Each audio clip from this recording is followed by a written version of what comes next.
I'll be sort of giving the introductory lectures on stochastic thermodynamics. So what I'll start with is very basic stuff, which people would have seen, but just to make sure that everyone knows some of these very elementary things.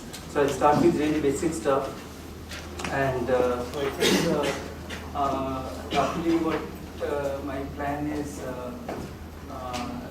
So in the first lecture, I'll talk about just stochastic processes in general. So I'll talk about Langevin dynamics, and so this is like continuous processes, and then I'll discuss what are called jump processes.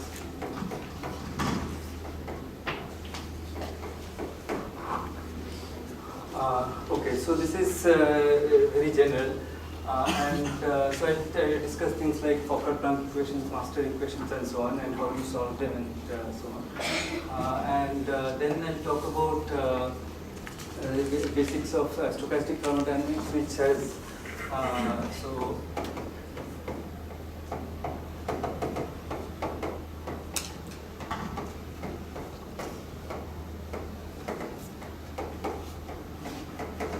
So roughly, I mean, I would call them first law of stochastic thermodynamics and second law. So it's not, I mean, one shouldn't really call it second law first law, but it's the equivalent sort of analog of what we know in usual thermodynamics, the extensions of those laws in very small systems. And then there is so this is related to what are known as fluctuation theorems.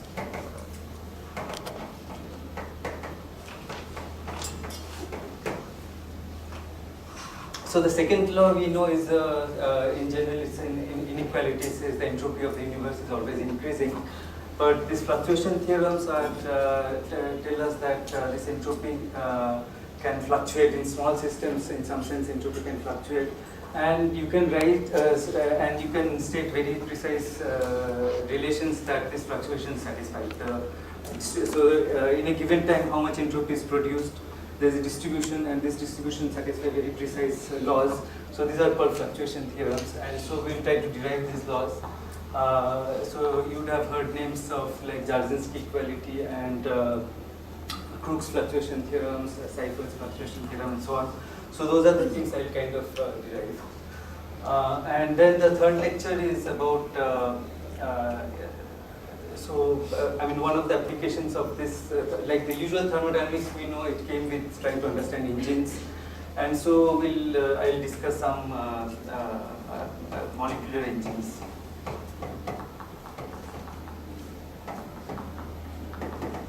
Okay, so this I think some of the other speakers will also discuss. But I'll sort of discuss maybe from a slightly different set of examples. In particular, I discuss what are known as autonomous engines. And the last lecture will be on some general discussion on entropy. So this is something I'm still thinking of. So, but it's because entropy is a very important concept, and it's sort of something actually which is very confusing, and there are many definitions of entropies: Boltzmann's entropy, Shannon entropy, Gibbs entropy, and so on. So this is, and then in stochastic thermodynamics, we again define some notion of entropy production and so on. Okay, so how does it? So mainly I'll talk of how the entropy that we define in stochastic thermodynamics, how does it turn into Boltzmann's definition of entropy? Okay, so these are the sort of rough outline of my lectures. So please ask at any time. You can ask questions. I mean, that will be good if people ask questions all the time. Okay, so let me start with the first here.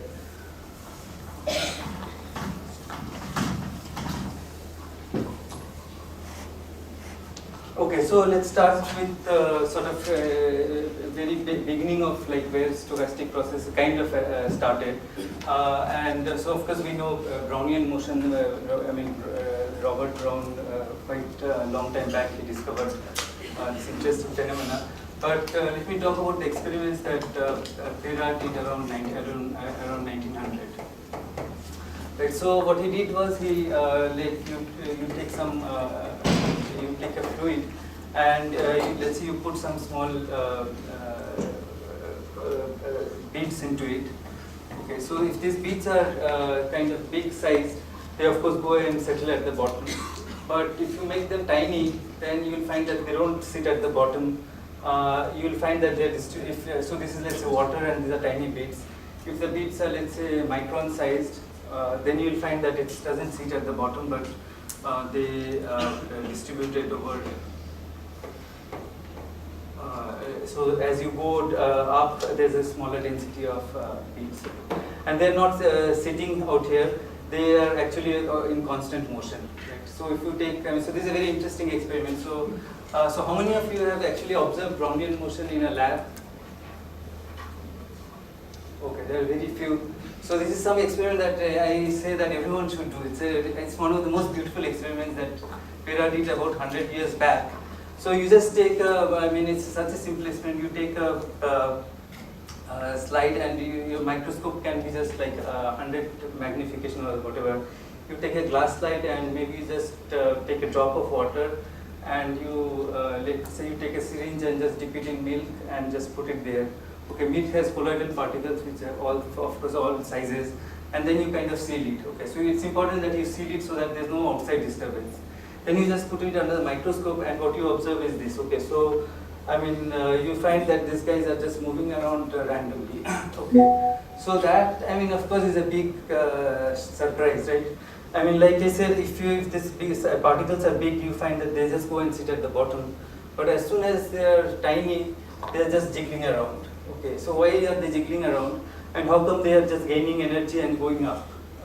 Because it seems there's apparently no source of energy, right? So in fact, if you look at, so there's a very beautiful book by Dhar. It's called Brownian Motion and the Reality of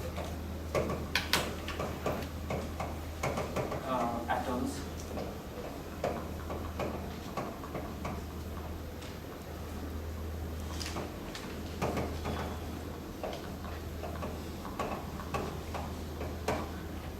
Okay, so I mean, so basically this experiment basically proves the fact that atoms exist, right? Because and why are this jiggling? It's because of the random kicks that it receives from the atoms of the fluid, right? I mean, otherwise they will just sit around. Okay, so I mean, what Pera did, he did two sets of experiments. One is he just looked at, so let's say you look at under the microscope, then so I call this direction Z and this direction X and Y. Right? So if you look in the XY plane, then if you look at a particle, then you see that it does. So what Pera did is he observed under the microscope after every 30 seconds, he just noted what's the position of the particle. Okay. So what he found is that it starts here, after 30 seconds it goes somewhere, after 30 seconds it goes somewhere like that, and so on. So it does a random motion, and then what he measured is that what is this distance delta of, so let's say after time t it's at some position r of t. So he asked, I mean on an average how does this grow with time, right? So he found that it grows linearly with time, and this is the diffusion constant of these particles. Okay, so so this is one experiment he did. The other experiment he did was he asked like how does the so he looked at different cross sections in this fluid, and he just counted the number of particles in each section. So how does this decrease with height? Exponential, right? So what is it? E to the power? So let's say rho at z, how does it depend on rho at 0? So it's exponential, and what is the coefficient? mg z by kV. But this m is bit, it has to be a bit modified, because there is a buoyant force, right? So you have to subtract the, so m bar is the actual mass divided minus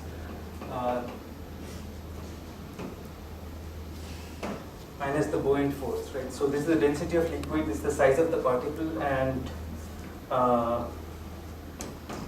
this is the volume of the fluid. So there's a buoyant force, you have to subtract that, and then this is the how the density decays. Right? So I mean, Pera basically counted how the density changes, and from that he could see and he could estimate this quantity, and from this he could actually find Boltzmann's constant and then the Avogadro number. Okay. So this was the first experiment which gave the first sort of accurate determination of the Avogadro's number, and I think Pera got something like 6 point, I don't remember, maybe 6.6 into 10 to the power 23. Okay, so this was quite an amazing thing, like looking at such a simple experiment you can determine this fundamental constant. And the other thing he did was, so Einstein had given his theory of Brownian motion, and what he had shown is that this diffusion constant is related to the damping by this relation. Right, where this gamma is just 6 pi the viscosity of the fluid in the diameter of the particle. Okay. So again, if you measure the diffusion constant in an experiment, and you can find the diffusion constant, and then from this you can again estimate Kb, and this Kb is just the gas constant divided by the Avogadro's number. Right? So once you, so this again lets you determine the Avogadro's number, and okay, so this experiment is something that I really think everyone should do. At ICTS, we make many of our undergrad students do this experiment, and we find that usually people get between 5 to 8 into 10 to the 23. Okay, so even after 100 years, we can't get as good as Pera, even though we have very sophisticated instruments. Okay, so this is how Brownian motion. Some history about Brownian motion. So now what we want to know is how do you describe these particles, right? These particles are moving around randomly. How do you describe them? And this was around the same time Langevin wrote an equation of motion for these particles. Okay, so that's what I'll now start with. Any questions? Yeah, this experiment that we are talking about, this this microscope is like 2D, is it confocal, or you can also? No, so basically you need a microscope which can focus at different lengths, right? You don't need a confocal. It's just an ordinary microscope which can focus on. So if you take any, like even a simple microscope, it will typically focus on over some length scale, right? And it just move down. And every time you count the number of particles in your view. Okay, so then you just immediately get this. So why is it 4D? 3D isn't it 6D? No, this is what I'm saying. You are looking in the 2D plane, right? So, yeah. Here we are observing the position in every 30 seconds, right? That's what Pera did. So if you change the duration, anything changes? No, so okay. So when so afterwards when you plot, let's say R square versus, so this is what you'll plot, right? Versus time. So of course delta t is just your, you have data after every delta t. So you might get something like that, and you will get. But even if you take a smaller delta t or a bigger delta t, they will still fall on the same line. Okay. If it's, if it's a strictly Brownian motion. If it's not strictly Brownian motion, then of course it will be different. But if it's strictly Brownian motion, then it doesn't depend what delta t is. It will still always be. Okay. So of course in an experiment, this average is over many realizations. So depending on how many realizations you take, you'll get some errors, and you have to then get some best fit. So, yeah. how do you measure D? No, that's what I said, right? In an experiment, you just measure R square and T. R square versus T. Avogadro number, you need D, right? Yeah, so D is, you use this Einstein relation. So Einstein relation says, so D you measure experimentally. How is that? No, from this R square versus T data, right? This proportionality is D. The slope of this curve is just D. once you know D, then you use this Einstein's relation, and you know the viscosity of the fluid, you know the size of the particles, you know the temperature, and so and you know the gas constant, so you can basically determine that over.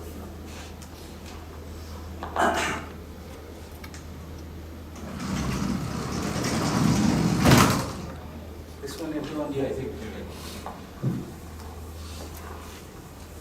Okay, so now what Langevin arrives and he writes. So I mean, just focus on one of these particles. What is its equation of motion, right? So I mean, if this fluid was not there, then its equation is just m dv dt equals to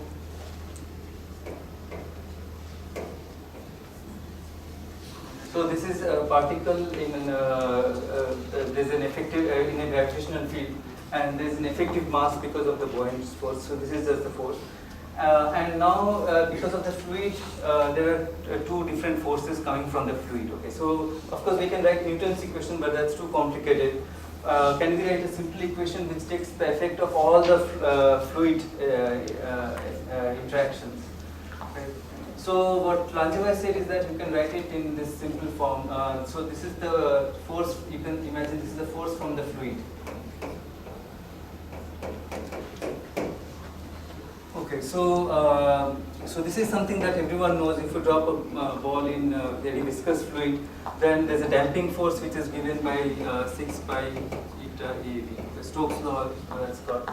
And then you add a fluctuating force where this has some properties. So this is basically Gaussian.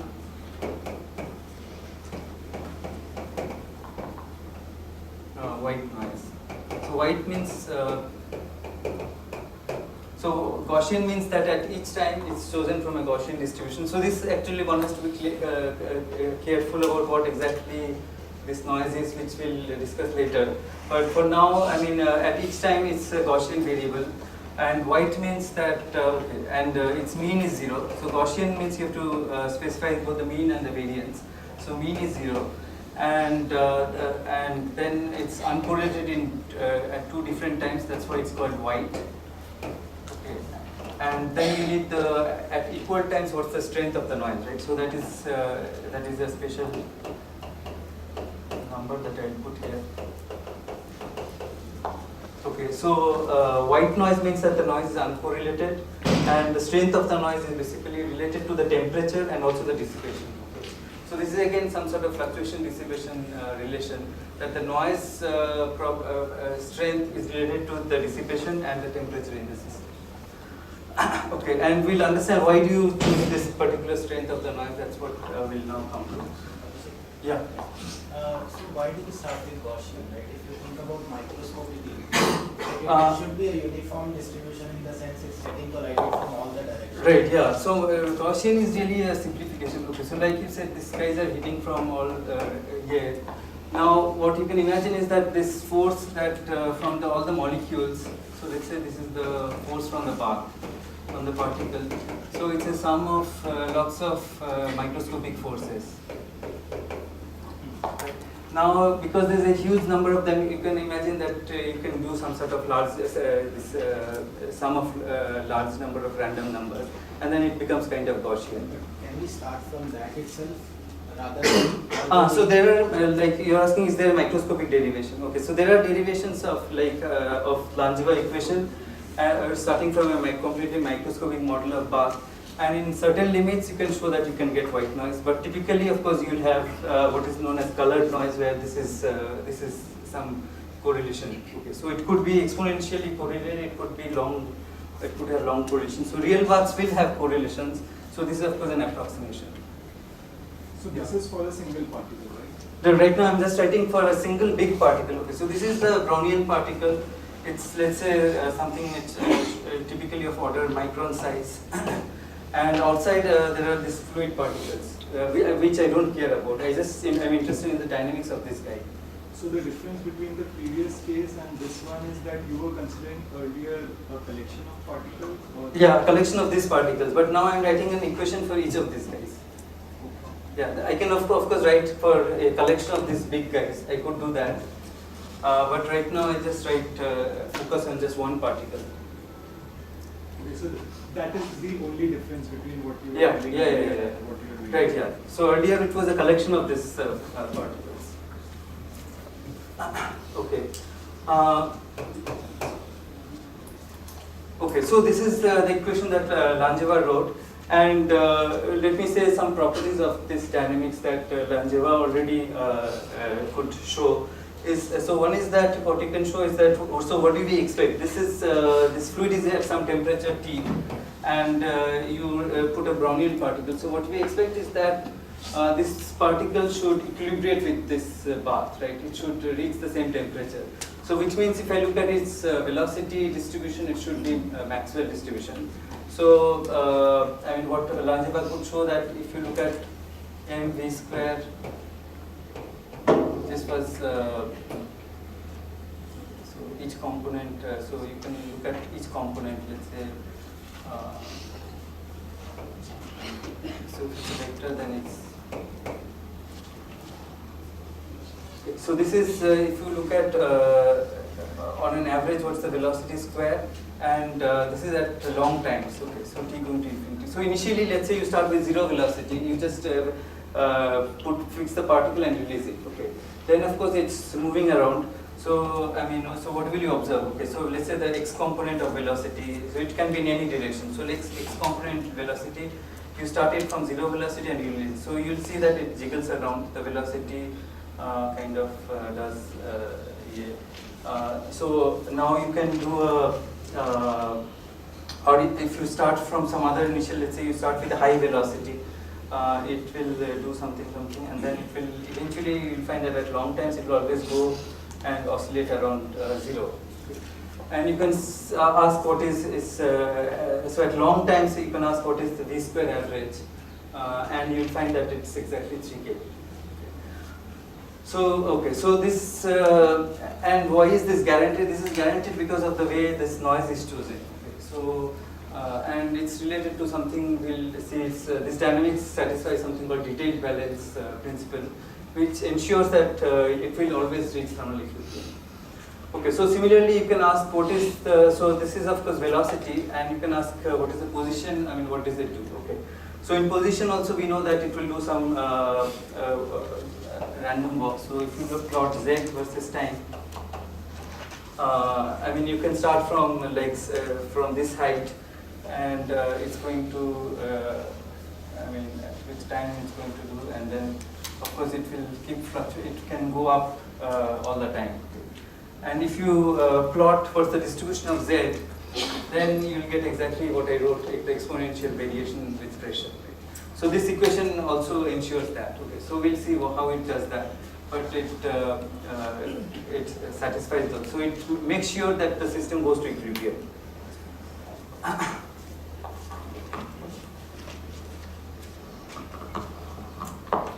Yeah. When you don't talk in English, you club the last two terms. Sorry? The gamma v and the eta. Yeah, I clubbed them together because this you can imagine is from the force from the heat bath, from the environment or heat bath. Right, so if I was doing completely like Newton's equations, I could have done that, right? Then I would have to keep track of all the molecules in the water, okay, and I would written equations for every guy. But I just don't want to do that, I just want to write equation for this. So then what you can, okay, I mean you can start of course from Newton's equation, and it's a difficult derivation, but you can show that effectively this guy has this sort of effective equation, okay, where the effect of all the complicated interactions of the fluid finally has just a dissipation and a noise.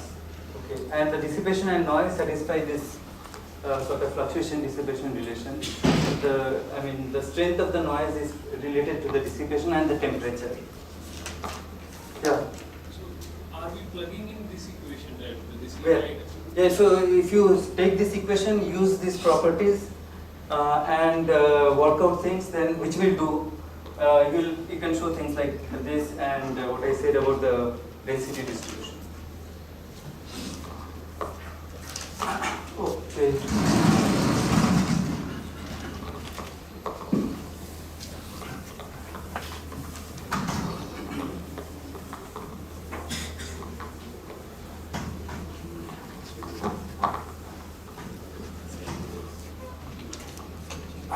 Okay, so I mean, let's just stick to motion in just one dimension, and in general, Langevin equation. So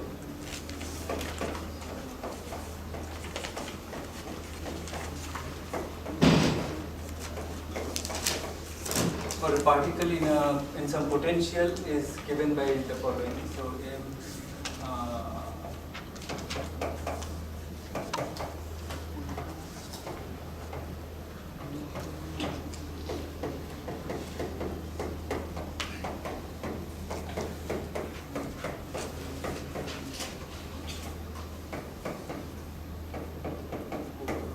Okay, so now I've so first of all I've introduced this potential.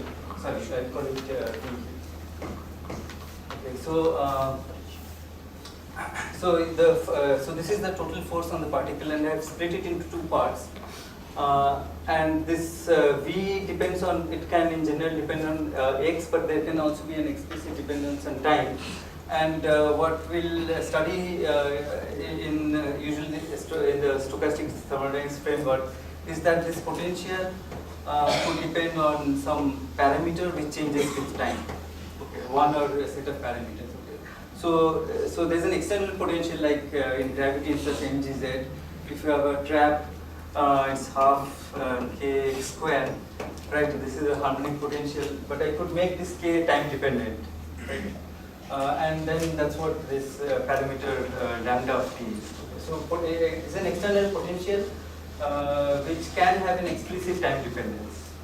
So I hope this is clear. So Yeah. this FXT is additional FXT you are bringing. Right, I won't put t, maybe I'll just put fx. Okay, so now what is this f of x? So this f of x is a force which you can't write as derivative of a potential. So in 1D, okay, there are some examples where you can do this, but in higher dimensions this is very common, right? You can easily write a force which can't be written as derivative of a potential. Okay, so in general we'll be interested in this sort of a dynamics, like where you have both a conservative force and a non-conservative force. Sir, Yeah. would it set the equilibrium if we have a non-conservative? Yeah, so if you don't have this, then it will go to equilibrium. That's what we'll show. And why you remove T dependence of that? Okay, I could keep actually. I'm not sure, but I think it's fine to keep it. But yeah, I could keep it, I guess. Right now, I don't see any harm. But let's see. Okay, so this is non-conservative. So it can't be written as derivative of potential. Okay, so simple example which maybe is quite often discussed is like if you have a particle moving on a ring, then if you just put a, let's imagine you have it's a charged particle and you somehow have an electric field which drives the particle. Okay. Then it's a constant force.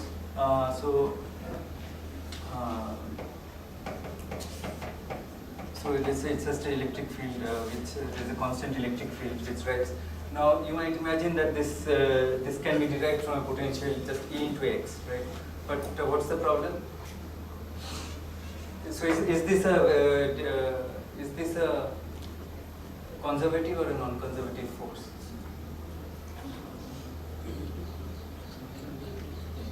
Electric force is conservative. Yeah, so normally it's conservative, but on a ring it's not conservative. Okay, so the reason is right. Okay, so you write a potential as minus QEx. But if you're on a circle, this becomes multiple valued, right?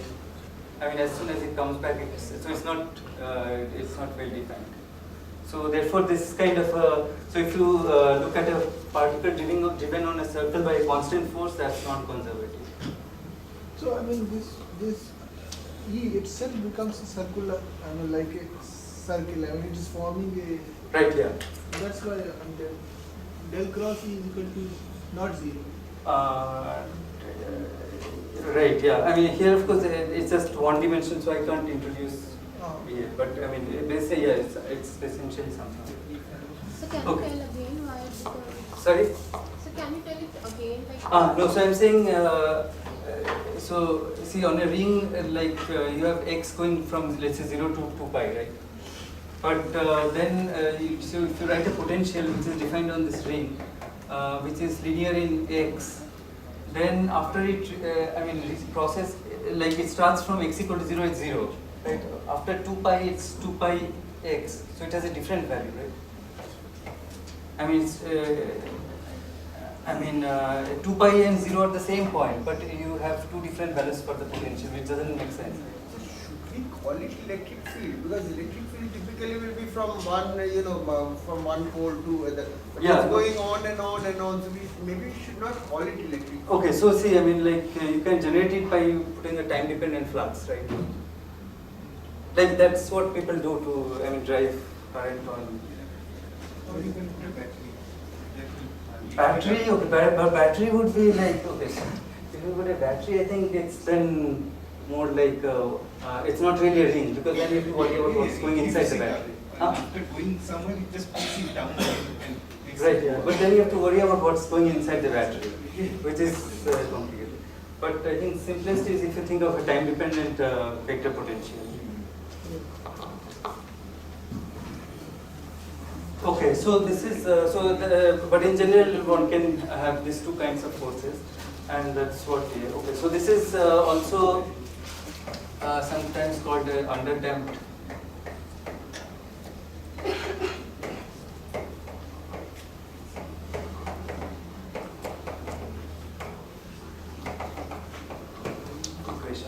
And then something that is quite commonly studied is something called an overdamped Langevin equation.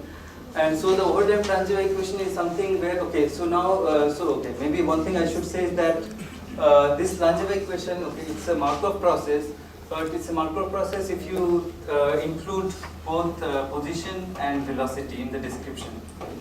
So this is of course like you can see that there are actually two equations, one for V and one for so it's a set of two equations, and if you know x and v at time 0, you know x and v for all time, right? So it's clearly a Markov process. So now, so with the so this pair of variables forms a Markov process, and now there's this special limit where actually we will drop this velocity and just write an equation for x. Okay, so that's the overdamped limit. And when is it good? Okay, so it's good when you are looking at time scales, and if there are such time scales.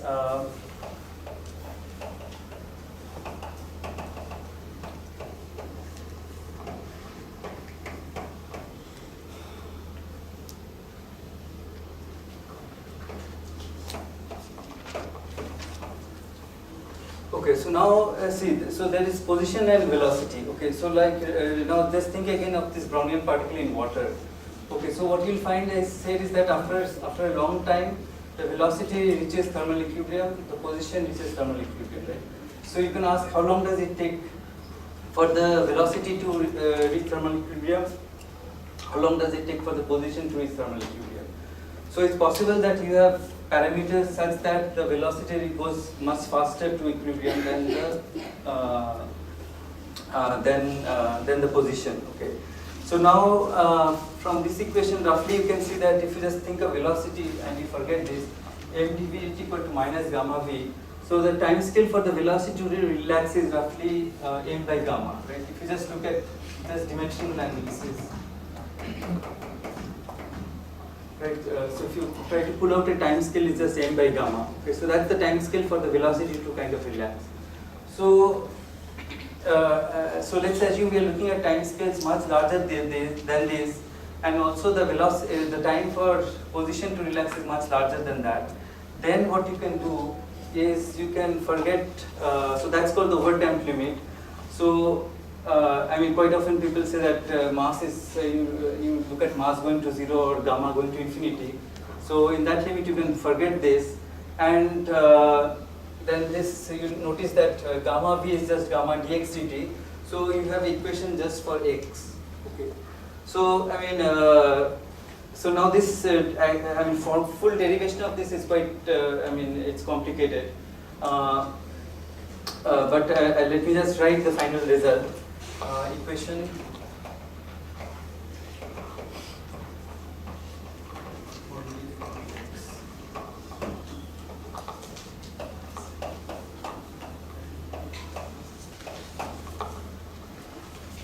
okay, so now only x is the dynamical variable, and if you take it to this side, you get gamma dx dt.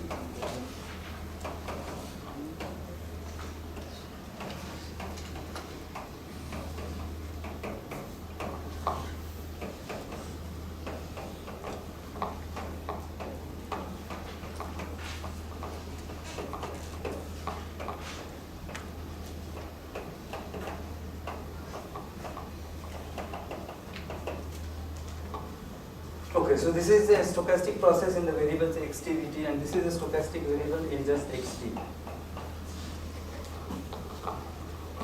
Position that? Yeah. Any in the previous context, this non-conservative force, Right. any velocity dependent force is typically non-conservative, or means you wrote it as a position dependent, but in case I take Velocity would, I guess, for example, if you put a magnetic field, right, magnetic field is that is non-conservative. That is non-conservative.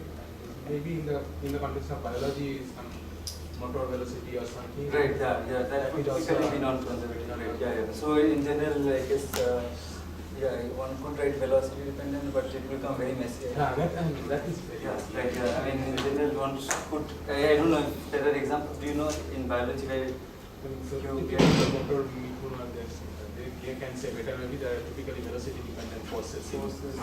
Between that. yeah, I think even in, I don't remember what.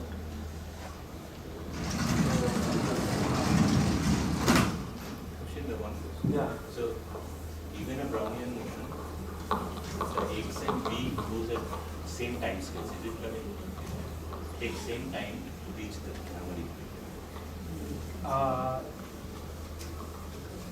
X and? X of t and v of t. Oh, no, so like that's what I said, right? If, in general, they can be different time scales to reach thermal equilibrium. So if I do not know entirely about the system and I have only access to xt and v, Yeah. let's say they reach in different time scales, can I learn something about the system? No, so in general, of course, if you have both the x and v, you can use that set of equations and you can understand it completely. If there is a separation of time scales, then this gives a simpler description, right? Because you can forget about the velocity, you just look at the position. Right. No, one question is like, for a single particle, what do you mean by equilibrium position of x? Okay, it's probably, yeah, so equilibrium is statistical equilibrium.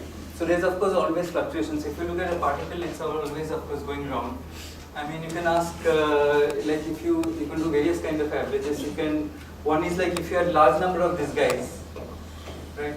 You could just take a snapshot and ask what is the distribution. Okay, then you find that it has this nice equilibrium distribution. Or you could imagine that, okay, if you have just one particle, you do it, you start from the same initial condition, but every time it will do a different trajectory, right? So, okay, yeah, so maybe I should say. So if you look at x, z versus t, you start from the same height and release the particle, okay? So what will you observe? It's a random walk. So of course there's no equilibrium if you look at one guy, right? Okay, now you start another from the same initial condition. Now it sees a different noise, right? Because so it might follow a different trajectory. Okay, and it might end here. Okay, so now what you can do is you can just ask at time t, what is the distribution that I'll get here?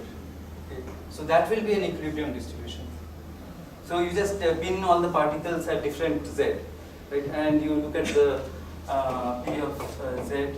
At time t. So of course you can find at time t equal to 0 it started from a delta function, and then slowly the distribution is evolving. So if you plot p of zt at t equal to 0, it's a delta function at some height, and then this distribution evolves, and at long times it will just go to the exponential distribution.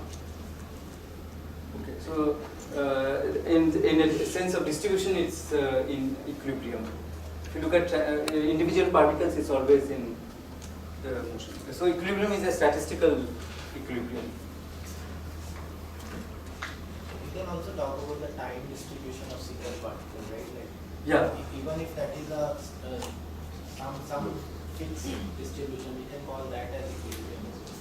No, but No. Rather than releasing different particles, we Yeah. can just keep on sampling the same particle over and over again. Right, yeah. So if you follow one particle, so this of course is an important question, like how do you, as you can use statistical physics, you can do various kind of averaging.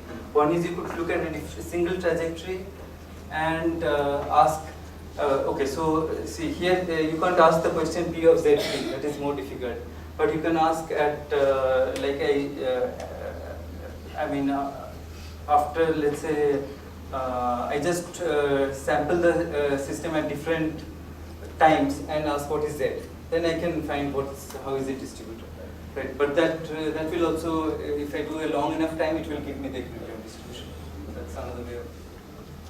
But these are different ways of doing averages in stochastic systems.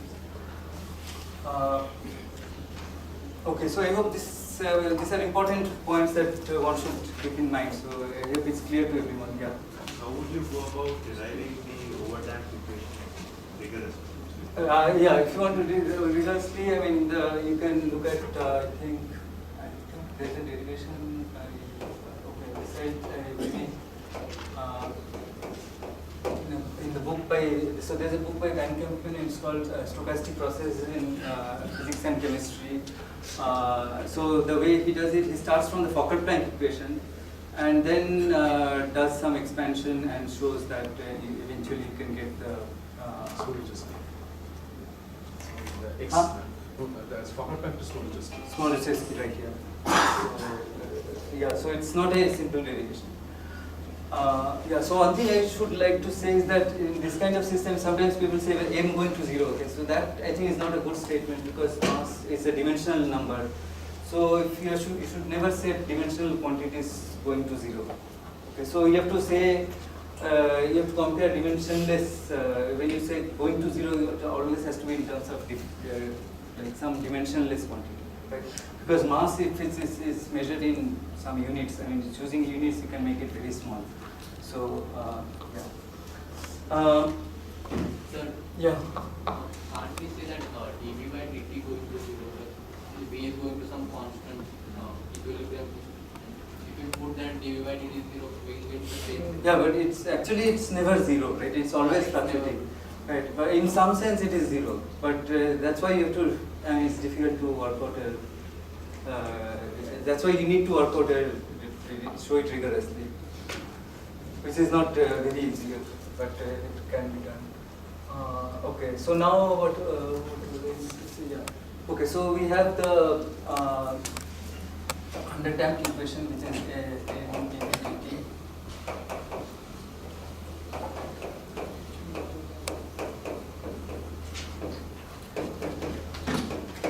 Okay, so this F is now, it includes both. So capital F includes both the conservative and F. So this is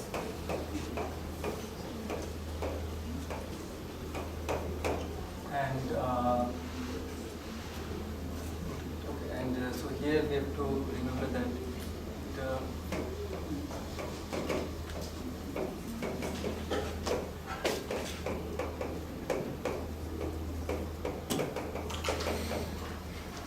and then we have this other equation which I write in a slightly different form as dx by dt.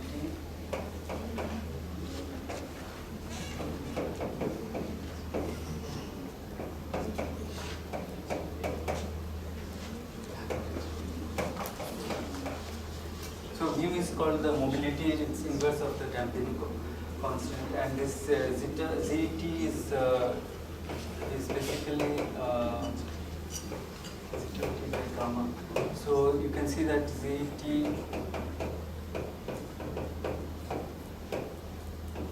is equal to what? Given that this is so from z is eta t by gamma, so this correlation is, you can just use this, and but there is a gamma square now, So it becomes equal to kVt.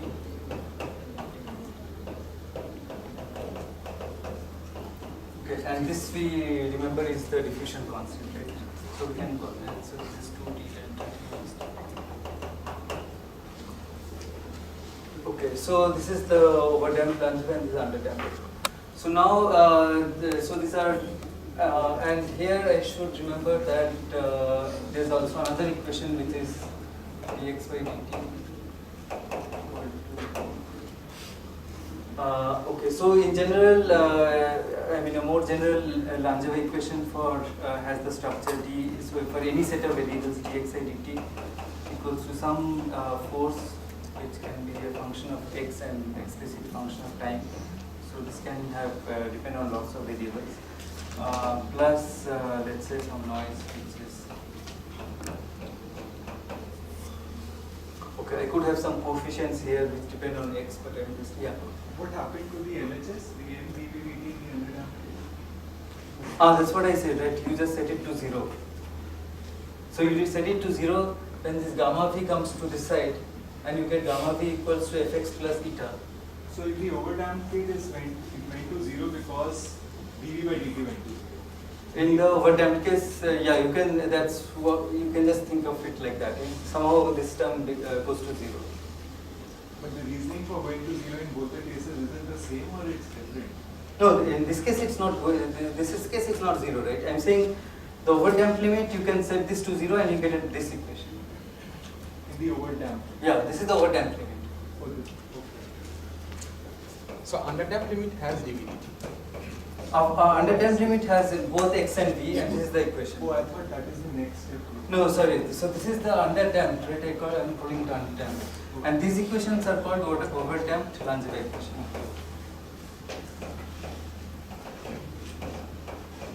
So the description just has x. Now the next statement I'm making is xi. See, this equation also is a set of first order equations, right? dxdt, dvdt, and right hand side has some like functions of x and v and some noise term. So the general structure of of Langevin equations is like you have n variables, let's say,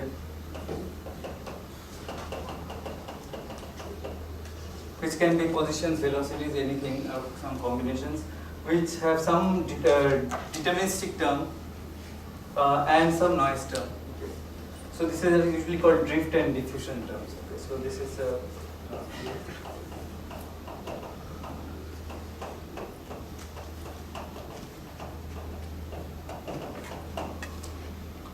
okay, and what we'll look at is the case where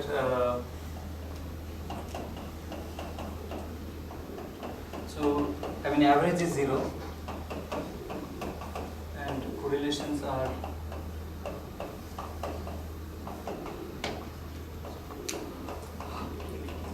okay. So different noises are uncorrelated, and each noise has a diffusion constant which can be different.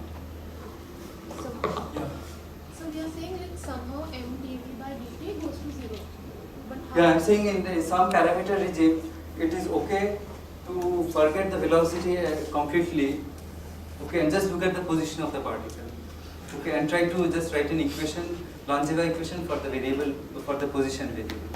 Okay, so I have not told you how this comes about, but I mean, if you choose parameters in some way, it just happens that the velocity becomes unimportant. So parameters like. Sorry? So what kind of parameters? No, like if it's highly viscous and you're looking at very small particles. So that's what I said, that you're looking at times. So let's say this gamma is very large and mass is very small. Okay, so then this right hand side gives a very small time scale.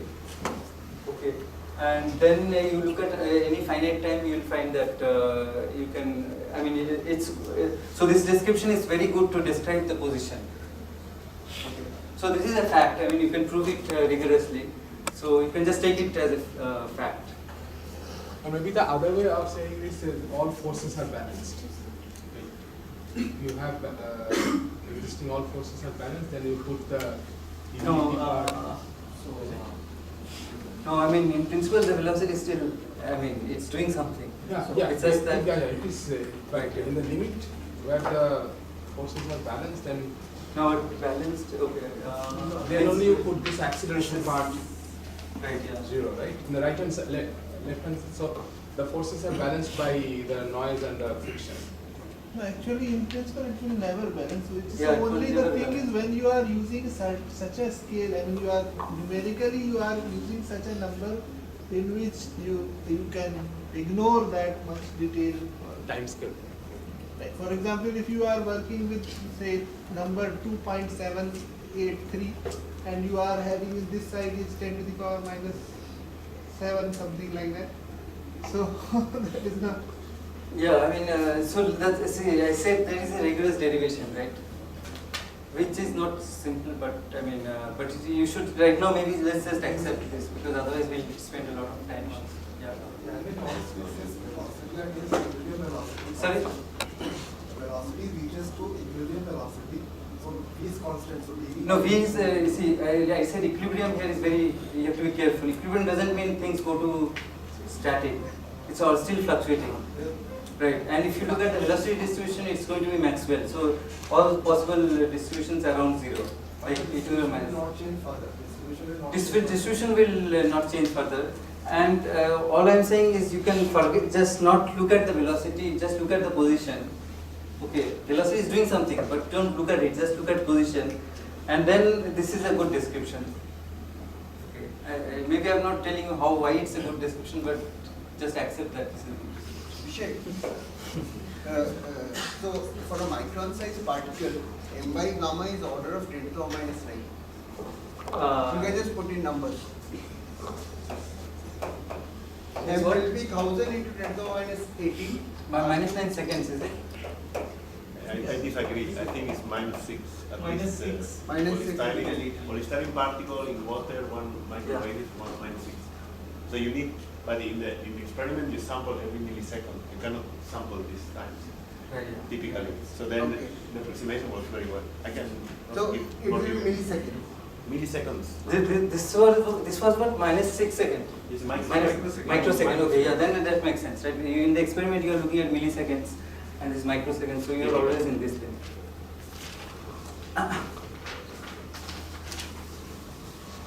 Okay, so if I can ask, so if Both of you these. somehow Yeah, yeah, know yeah. that time scale, Yeah. mean square displacement will go as E squared or something. Okay, mean square displacement.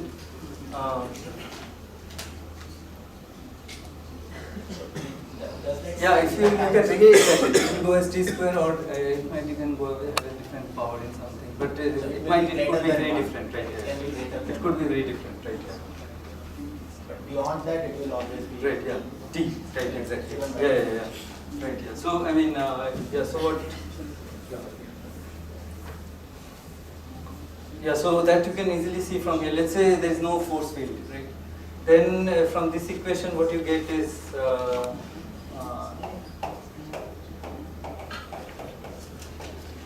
so F is 0. So then this is the usual equation of a Brownian particle. Okay, dx is 0. And here what we so I hope everyone knows this calculation, but basically if you look at the displacement in time t, so that's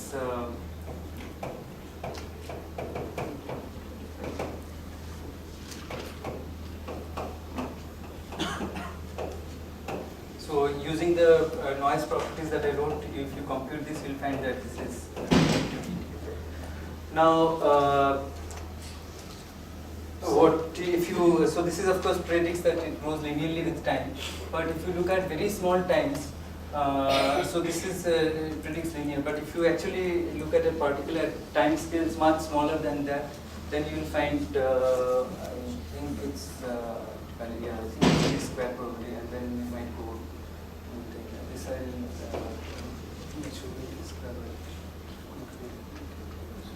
Yeah, I think it's d square, right? So you will find it very different, and so this is times much less than, let's say, by time. Okay, so this picture becomes good at long times. Sir, Yeah. sir, in this case, the velocity moves only the equal partition. Which case? This case? Yeah. No, see, I'm not even talking about velocity. Right now I have only position.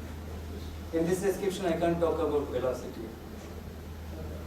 There's just position, and it's in a plane, there's no forces, nothing, it will diffuse forever. Of course, if there's a wall, then it's going to hit and it's going to be uniform distribution, right? Which is also, which satisfies, So suppose I write dx by dt as velocity, which is some lie of t, and I square it and then... No, you can't do that. So, like... Yeah, so you can't, I mean, so this is, this is, you have to be careful with this Brownian noise. Okay, it's not differentiable anywhere. No, like velocity is of v of t, I take v square and then take the average. Then... see, you can see if you take delta xt square is 2 dt. So if you imagine that, so roughly delta xt is like root of t. So if you divide by time, right, you will get 1 by root t, and that diverges. Okay, so if you look at really try to define a velocity, it's not defined. Okay, but you shouldn't talk of velocity once you are in this description because we have ignored velocity. Also, I think like representation wise, a better way to write this is as a differential. Yeah, I'll do that, right, yeah. So I'm right now using usual physics notation, but I'll also use the other notation to make it clear. In the correlation in the last line, there's a index on diffusion constant as well. You could have different diffusion constants for different degrees, right? X1 and, for example, this one, this equation, X1 is X and X2 is V, right? The first particle doesn't have a diffusion term, so D1 is in some sense 0. And the next term has some diffusion constant, because this one has no noise. So I'm saying even, so this set of equations you can write it in this form, where the first term would be 0, the second term would be this equation. Like if we have different diffusion in different dimensions, so how does the mean square displacement change? In mean square displacements at long times, if you don't have external, if you don't have forces, then it's always 2dt. I mean, it will depend on dimensions. To 60, I mean, in 3 dimensions, 60. Say it's diffusing a lot more along x-axis. Oh, you think? Yeah, but that will depend on. So if you have d1, d2, d3, right? It will just be 2 d1 plus d2 plus d3 t. If you look at delta r1 square, delta x1 square plus delta x2 square plus delta x3 square, each of them is independent. Okay, so now. Excuse me? Yeah. So if I would have started with Newton's equation, and so I have to write all the interaction of the particles and volume. So I have some kind of like post-grained it and wrote this minus gamma v plus eta interactions of all these. No, but can I? So you were saying that I can write this eta in terms of all these, like I can relate it with Newton's equation and can come up with this eta and all. Now if I write this eta t prime correlation, can I write this that it will be delta correlated, or like I am just thinking that... in general, if you start with so the simplest model of a path is what is known as, it's known by various names, but it's basically treat the path as a collection of oscillators. Okay, infinite, path always has to infinite, so because otherwise it can't, see, why do you think damp? It's damp because it's an infinite thing, okay, so it can take, whatever energy can go and never come back. Okay, so you have to take an infinite collection of oscillators and then you have to do some manipulations. And at the end, what you will get is equation which looks like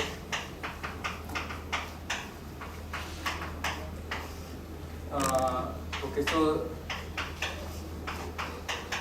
you will get something which has correlations. Okay, and this noise also will have correlations which will depend on this gamma.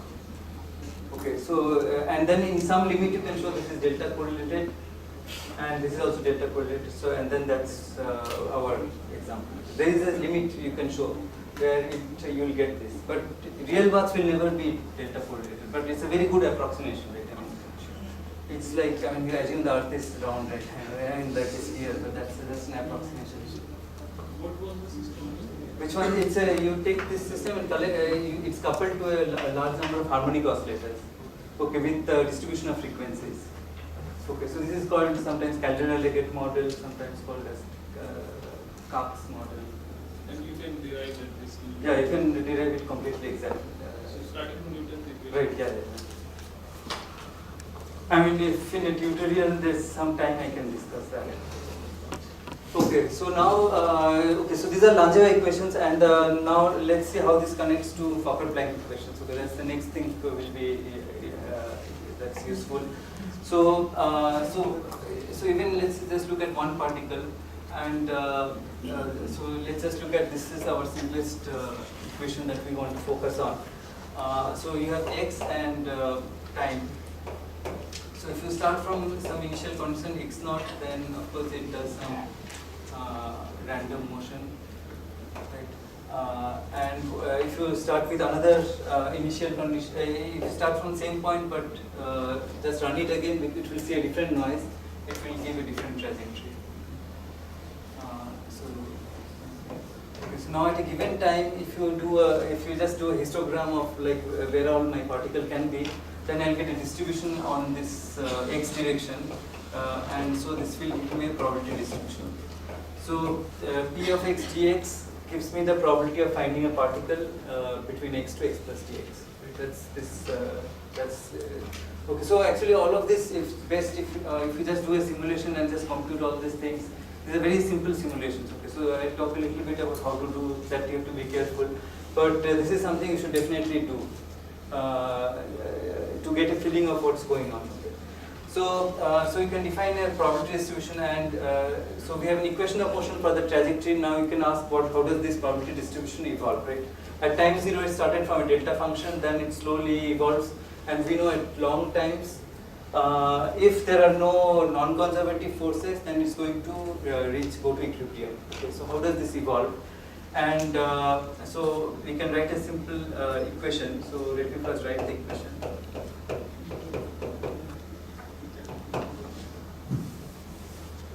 Okay, so basically it follows from this equation. So if you just had this term, then it's a deterministic system, and you just look at conservation of probability, and so you say it goes as minus del x into velocity times probability, right?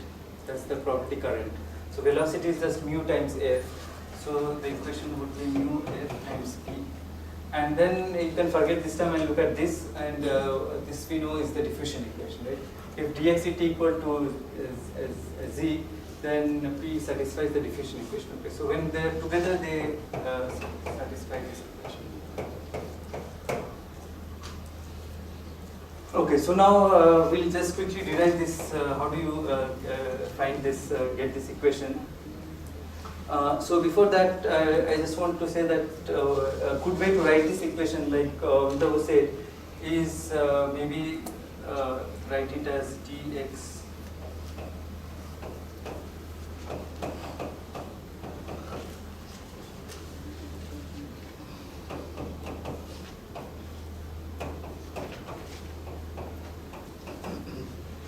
okay, so where this dbt, I mean, is it's not, so naively you'd have written z into dt, so it's that is incorrect. Okay, so you have to write dbt, and what are the properties of this dbt?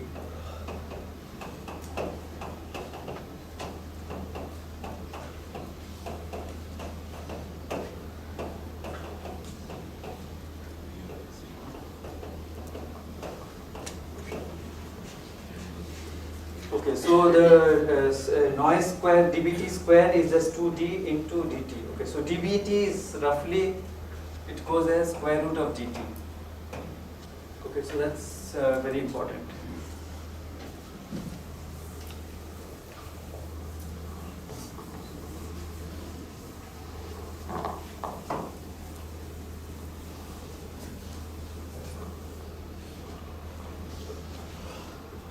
Okay, so now see, so what this equation says is that x at time t plus dt is equal to xt plus force at xt plus. So now, if you actually, it's good to know that supposing you're simulating this system, what will you do? Okay. So what you do is you, supposing you know x at time t, then you can immediately calculate the force at time t. This is easy, and then you just generate a random number, Gaussian number, whose mean is 0 and its variance is 2d dt. So this is a random number, Gaussian number with mean 0 and variance. Okay, and then you just keep evolving, right? So in particular, notice that xt plus dt is independent of dbt. Okay, so because you are using this noise to generate, xt is independent of dbt, but xt plus dt of course depends on. Okay, so this is how you generate the noise.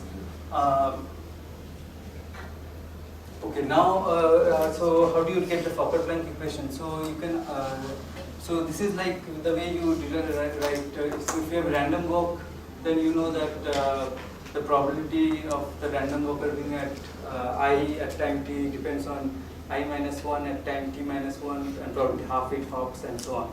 Okay. So similarly here you can write that probability it's at x at time t plus delta t is what is the probability that it was at an earlier time it was at various places and then it hopped to this place, right? So what you can write is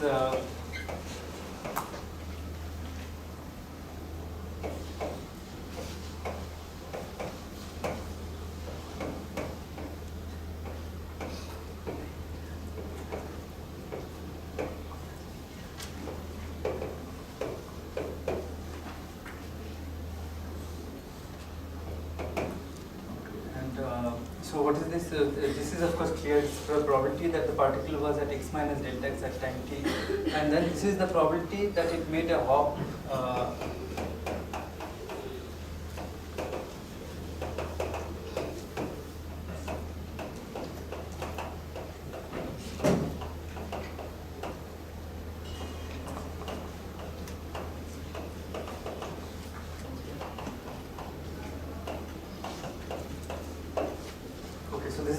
Starting from x minus delta x, because that's where it was, it made a hop of size delta x.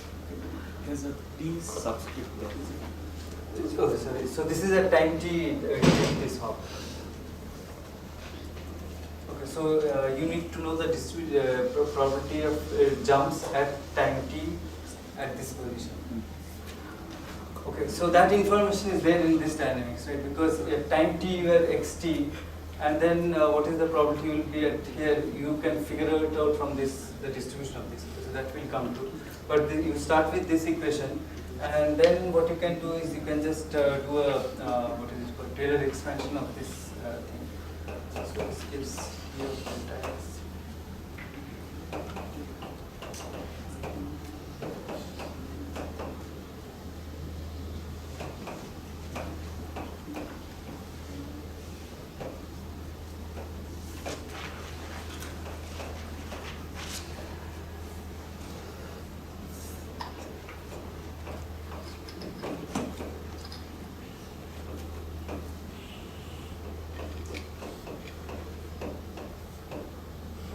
So let me explain what I did here. Okay, so now this object, I just think of it is a function of two arguments. One is x minus delta x, which appears at both places, and delta x. Right? So it's a function of x minus delta x and also delta x. Okay, I'm just expanding this argument around x. Okay, so therefore wherever there's x minus delta x, I put here x. And then I'm just doing a Taylor series expansion. Right? Okay, so I hope this is clear. So everything is stated only? This is I'm doing for this equation, yeah. But this is very easy to generalize to arbitrary variables. I mean, it's trivial expansion. What are the limits of the integral? Oh, minus infinity. It can come from x plus delta x to x also? x plus, no, so delta x goes from delta x goes from minus infinity to infinity. So it includes every place it can come from. Have we invoked the Markovian nature? Like, Yeah, this equation is because it's a Markov process, I can write it. so if noise is exponentially correlated, then No, right, yeah. And time dependence here, one is having time t and second phi we have time t plus delta. Time, this is all time t. No, but this side Is time t plus delta t, yeah.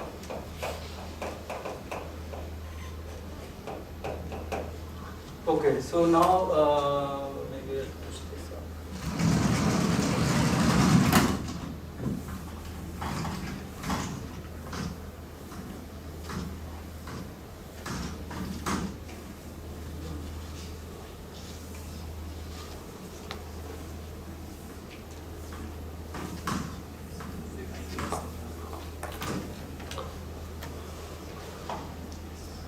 Okay, so now I'll just look at the first two terms. D of x, d plus d. So first term is what, if I put n equal to 0, then there's no derivative, and I'm claiming that this is just d of x t. Does everyone agree that is d of x t? So if I put n equal to 0, I get p of xt, and then there's phi,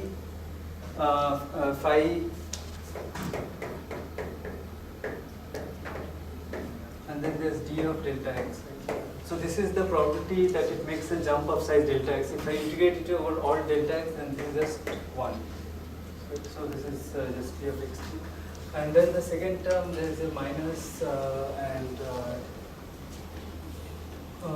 I can take the derivative outside del x, and then there's an integral.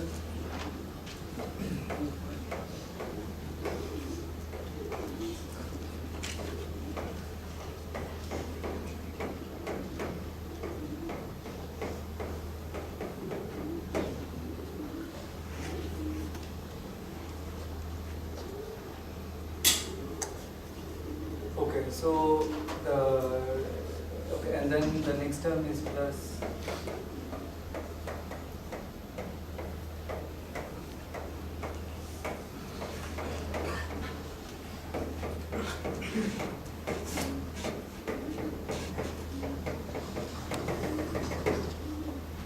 okay, so this is the expansion.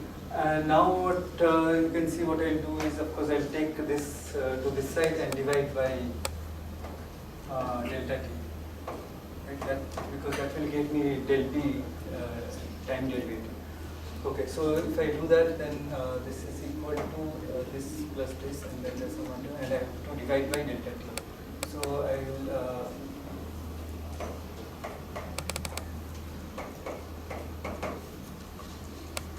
Okay, so now here what I can see is that this object out here, it is delta x times phi, and then divided by delta, and so delta x square. So so this term is basically minus del x of delta x average by delta t.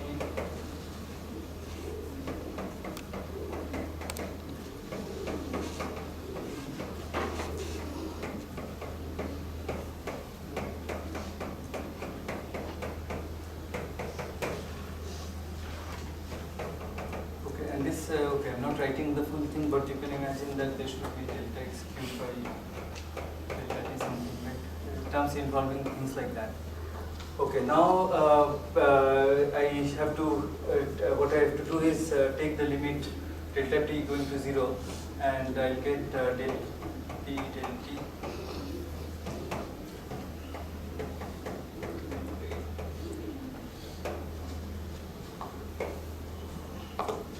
Okay, so now what I have to do is I have to go back to the Langevin equation and just try to compute these objects. Okay. So from the Langevin equation, what I have is delta xt is equal to mu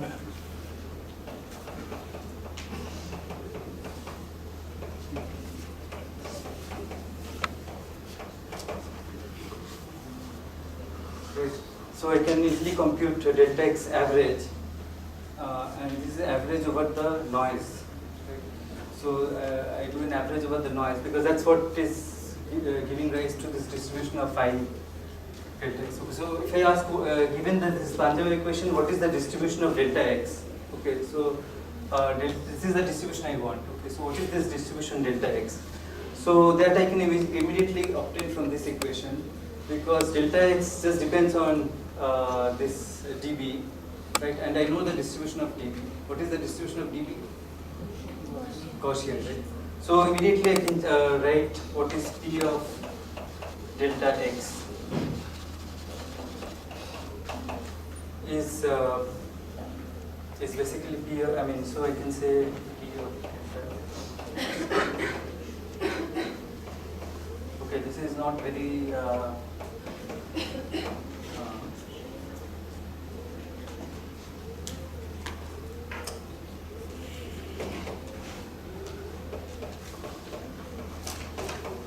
okay, so if I want to change from delta x to delta v, I have to do something like this, right? This is a different distribution and this is a different distribution. And this I know is Gaussian, so immediately I know the distribution of delta x. So from here I know that P of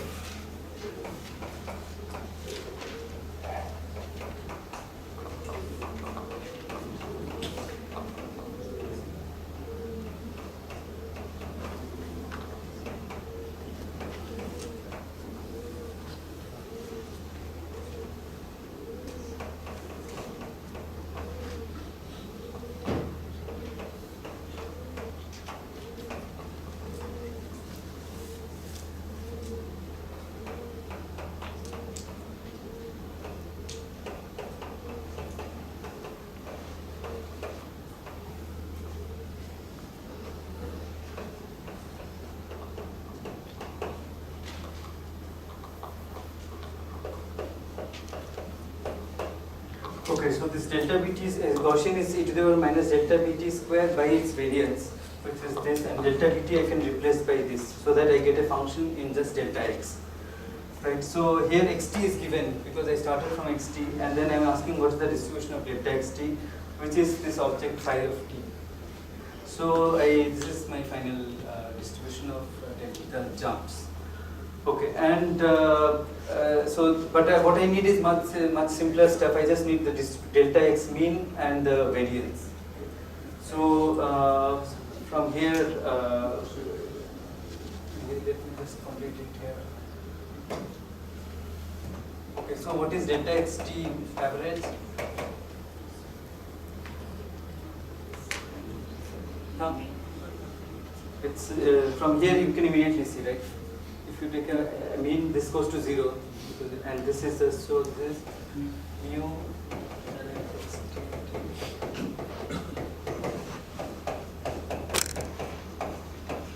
So what is this? Okay, so then there's a delta t square term here, then there's delta bt square, and then there's a cross term. Okay, but finally what I want to do is I want to take delta t going to 0, and before that I'm dividing by delta t. Okay. So I should only keep terms which are order delta t or less.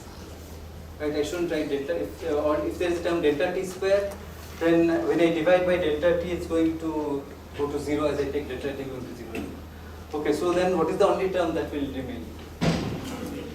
Delta bt square, right? Because delta bt square is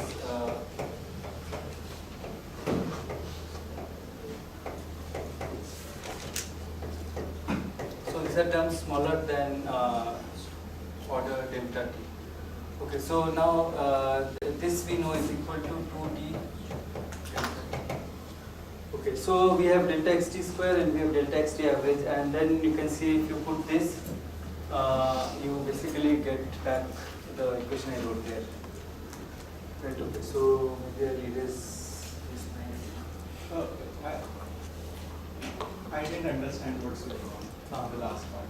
So you are trying, from the Langevin equation, you are trying a probabilistic analog in the second line, the last two statements. Right, yeah. So I'm saying like this equation, if you look at this is the Langevin equation. Now here I can ask, like I start from some point xt, So this is x and t. So let's say it's going at some point it's in xt. Now at the next time it can go to various places, right? It can go. So this is what I call delta xt. Sorry, this distance is it jumps to some point delta xt. I'm asking what is the distribution of this delta xt. Okay. Now how do I find that? Now I know that delta xt is related to this random variable. Okay, and I know the distribution of this. Okay, so if I know the distribution of a random variable, I can immediately find that if it's another random variable is related to that, I can find its distribution. So I'm just finding its distribution and I said that's the distribution. But if I want, I can, instead of finding, what I need is, I need that what is the mean of this delta xt, given is this, right? So mean I can just compute it directly from this equation.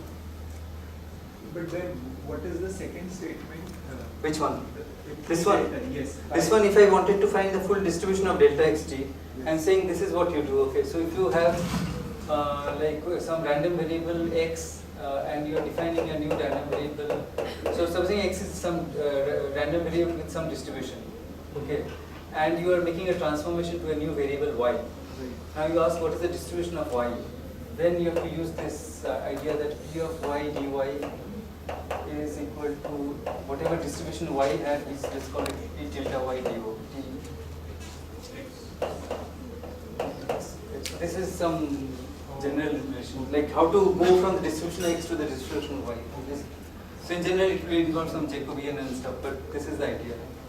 So now you're trying to find p delta dpt, right? I'm trying to find the distribution of delta xt given the distribution of delta dt. So I'm saying this is the relation because this was my, you can think of y and this is like here, this is like y and this is like x. Okay, this is something I know whose distribution I'm trying to find the distribution of this guy. So that's how it gives this. And but to get this equation, I just needed the mean and the variance of this jumps. Okay, so so that's how you can get both the mean and variance.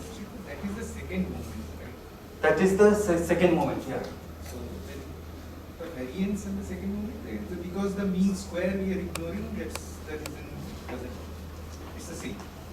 Sorry, it's not. It's just the second moment, not variance. Right? That's what I'm saying. saying. Yeah, sorry, it's just the second moment. Yeah. So okay. This change of variables, say yeah. One set of random variable is x and you change it to y. So this thing also works for if I have this nonlinear f of x, right? Or this is this is very general. Right? Yeah, this always works. I mean, we have to compute the Jacobian. Right. Yeah.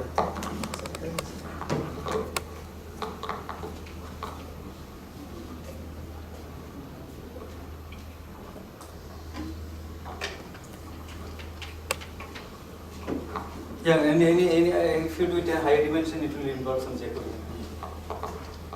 Okay, any other questions? Sir, yeah. Can you explain again why delta bt square average is 2b delta t? That is okay. I mean, if you want to do physicist way, you can think of like.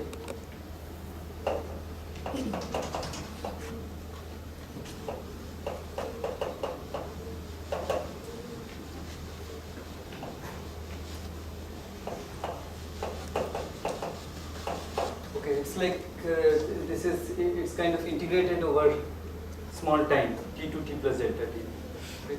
Now this properties I have already stated, right? Zeta t prime was 2d delta t minus t prime. Now okay, this is, you can do it as a homework. Just compute this object. Okay, given the whatever we know about this zeta t correlation, this you can easily show that this is equal to 2d delta t. Okay, this is okay. So I encourage everyone to like work out all the steps I am leaving out. I mean, because it is straightforward. I mean, it's good to know this really well. And as I said, it's good to. I mean, the simulations are very easy, and no, it's very important to do that. That root then, I mean, the equation of dxt over there. Yeah. It is having dbt multiplied by root. No. Sorry, this was I was saying dbt scales as root dt because dbt square is dt, right? So I'm just making the point that here it's dt, but here it's root dt. That is very important. And naively you would have just put eta dt. That is wrong.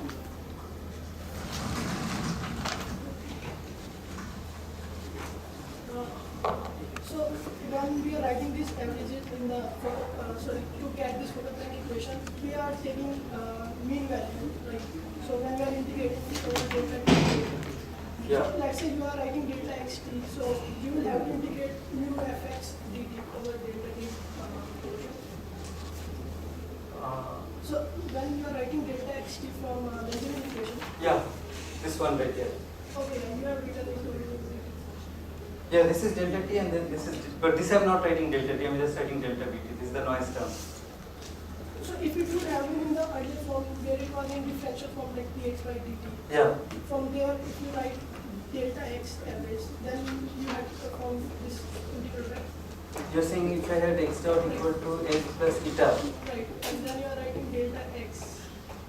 So there would have been like.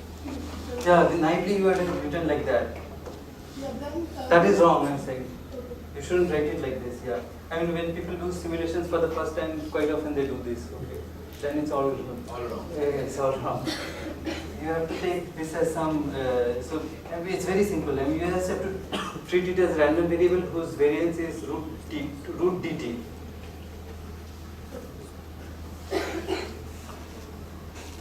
Okay, so now I hope I'll erase this line. Okay, only thing is that I ignored this term, but if you work it out, you'll find that delta x cube is higher order than delta t. It might be delta t or 3 by 2 or something. So this will go to 0 in the limit delta t going to 0. Okay. So none of these higher order terms survive in the delta t going to 0 limit, and I just get.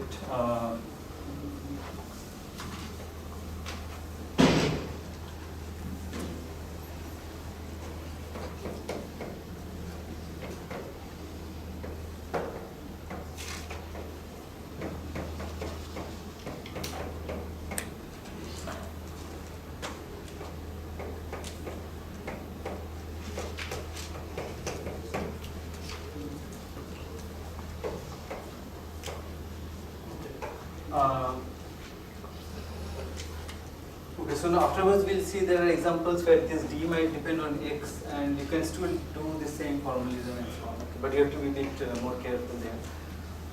Okay, so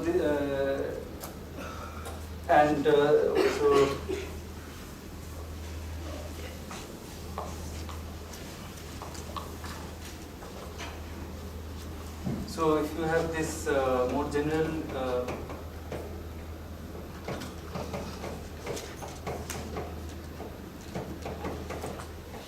then this equation is again very, it generalizes easily to this.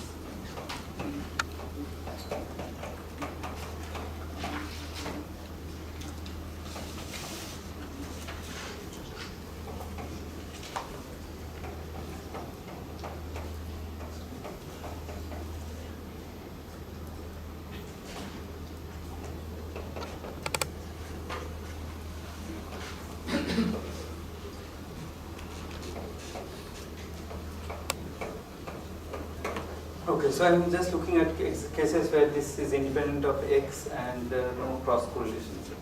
So this is the general Fokker-Planck equation.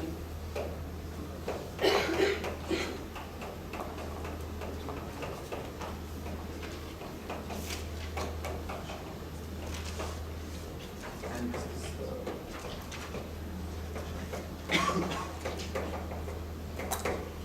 okay, and so these two equations have the sort of same information. It's just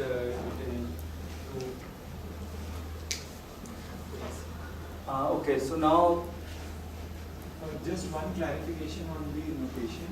Yeah. In del dt, what you have written xi.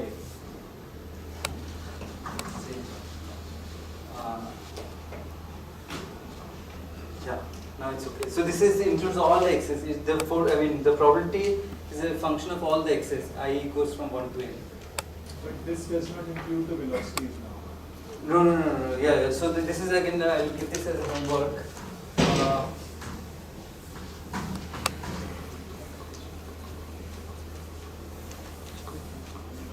See, I said x are generalized coordinates. They can be position, velocity, everything.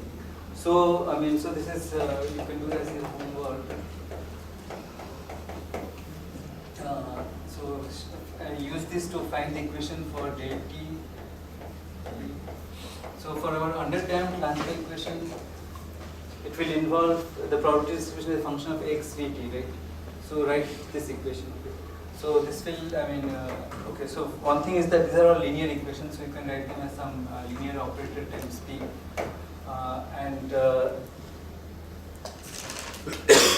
Okay, so also try to write it in a form where it is, let's call it,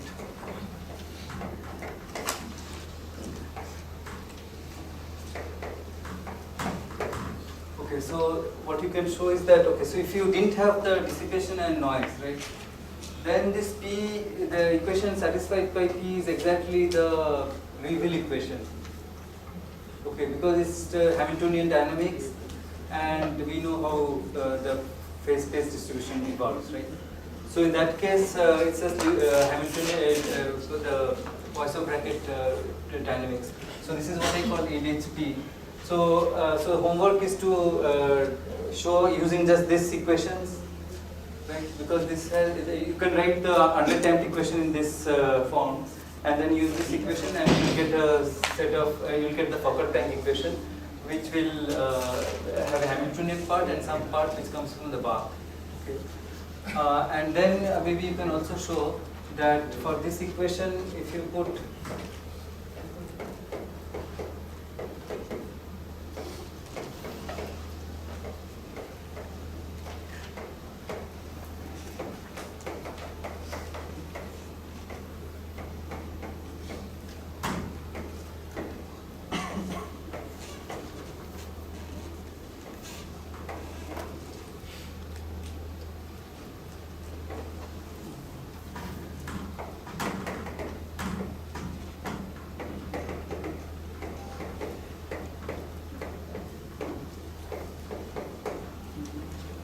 so if you in your forces, if you set the non-conservative force to 0 and don't include any time dependence, then you can show that this this equilibrium distribution satisfies L the equilibrium equal to 0. So this also you should show. So this of course is we know that any function of which is a function of Hamiltonian is invariant under Liouville dynamics. Right? So this is trivially 0. So you just have to show that this part also goes to 0 for this distribution. H is, I hope this is clear. But you should also check that if you put here time, what happens? Okay, and then what is the problem? And then you can also do for the underdamped dynamics, also write the Fokker-Planck equation and see what is the steady state. How much time? Started it? Oh, so it's almost over. Which is over? It is. Oh, okay.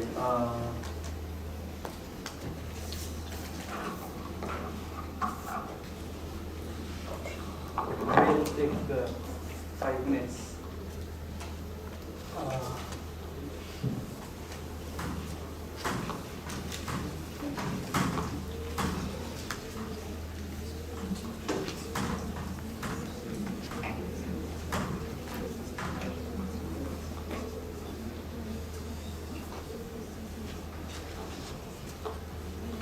Okay, so the other, so I said I will cover 2 things, but so the other thing I was supposed to talk about is jump processing.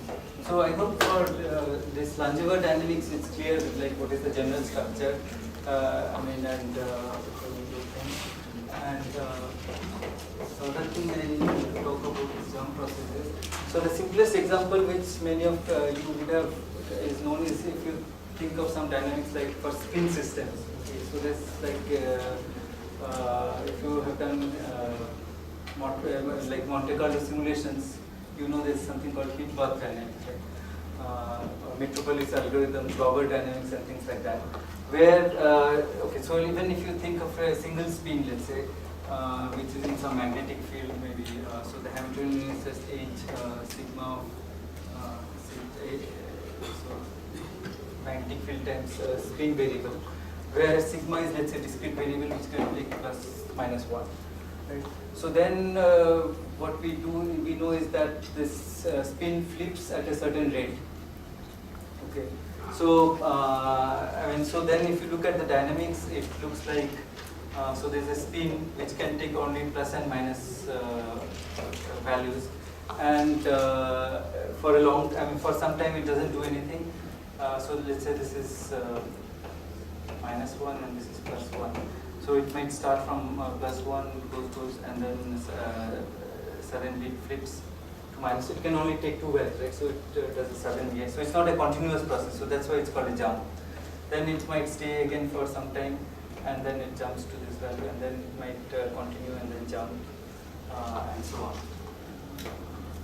Right. So this is the other process that is a well-known example of a Markov process, and we want to understand this kind of process. So what is the description of the formalism is that, so first of all, let's imagine that, so there is a state space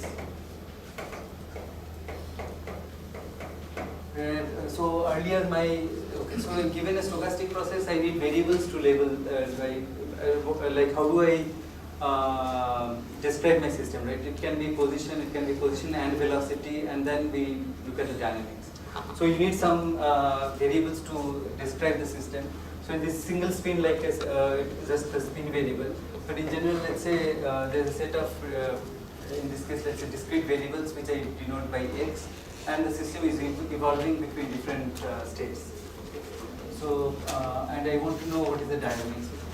So, so in general, x can take many possible values. Like it need not be just 2 values. If there are 2 spins, there are 4 possible values, right? So it will jump between 4 different states, and if there are 3 spins, 8 different x values. Okay, so x is in general just a configuration label, which denotes different states.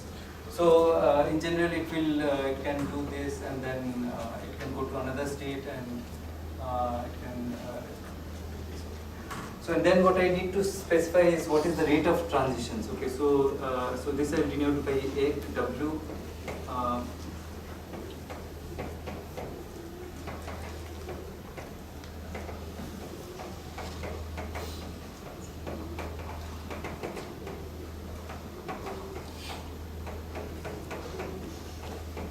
Okay, so I'm using the notation that it should be clear that this is the rate of transition from x prime to x. So, I mean, I think mathematicians write x to x prime, but and this is the modern common physics notation.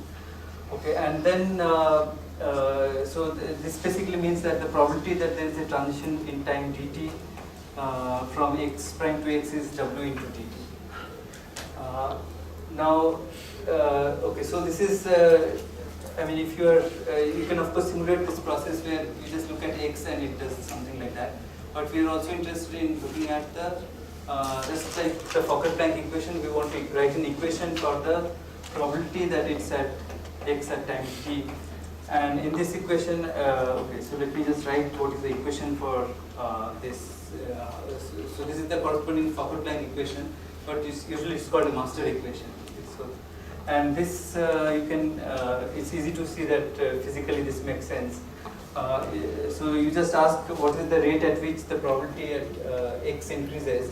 So x is some configuration, and it's things are flowing in from different x primes, right? So so with some rate things are flowing in, right? So you just ask what is the probability that it's in some state x prime. What is the probability it's an x prime, and then what is the probability of transition from x prime to x.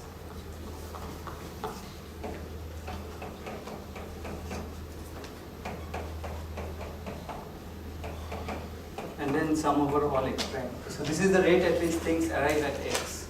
Okay, so that's why I use this notation, because it looks like matrix notation, right? Wx x prime, x prime. And then also I'm losing things out of X. I mean, so because X also there's a transitions from all the into all the states. So there's a loss term which is basically sum over from starting from X I can go to various states, and then so X prime not equal to X, and then what is P of X? So here is X prime and this is P of X.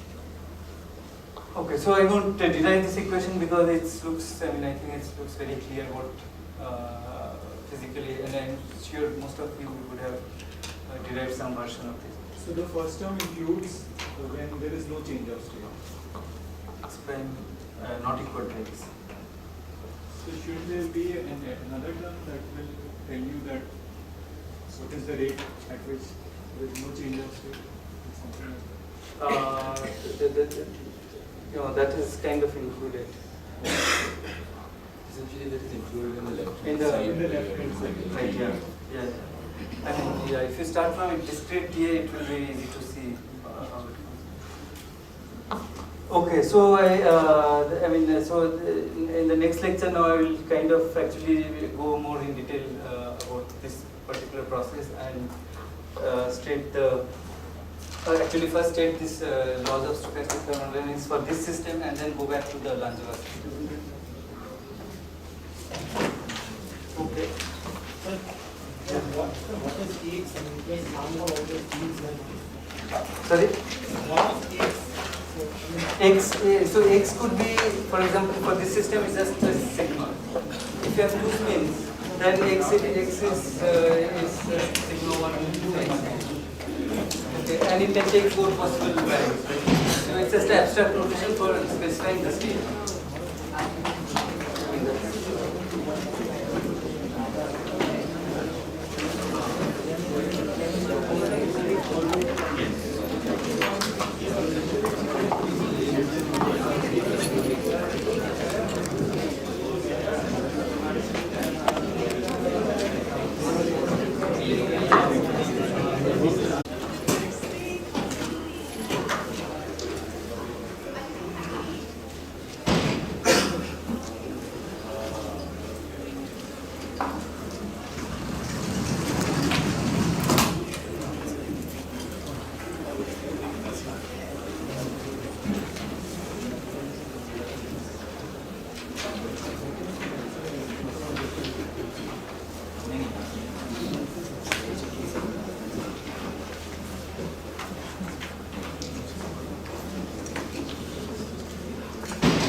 Okay, so basically I want to talk about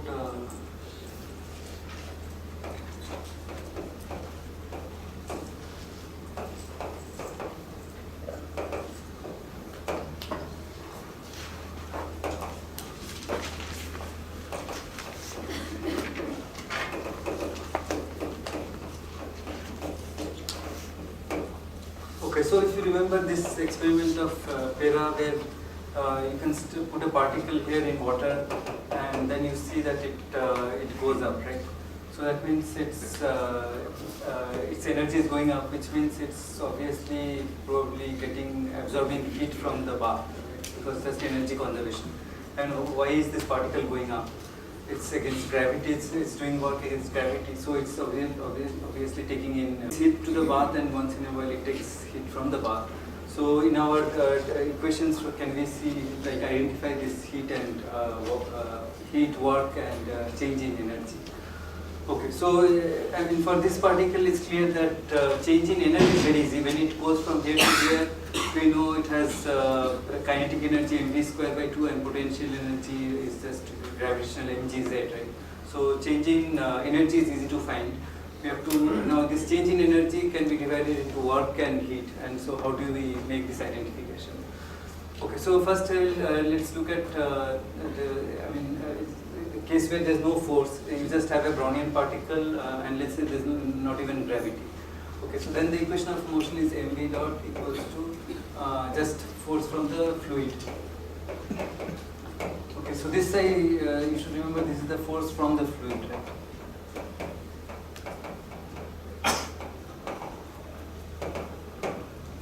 Okay, so now like if you, so in general, how do we derive all this like conservation and all? So if you have some equation like this, let's say usual classical mechanics problem, then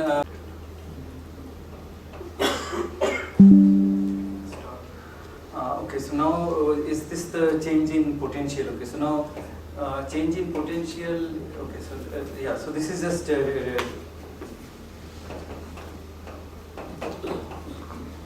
if there is no explicit time dependence. Okay, so this is a dvdt, and so we get ddt of total energy. Let's call it u equals to 0. Right? This is a Hamiltonian dynamics. So u is ms square by 2 plus the potential v. Okay, so now we can try to do a similar thing out here, because if there is no potential, then the only energy is kinetic energy, right? So we want to just multiply it by v and see what we get. Okay, so if you do that, then clearly from the left hand side you get ddt of just multiply by v, so we get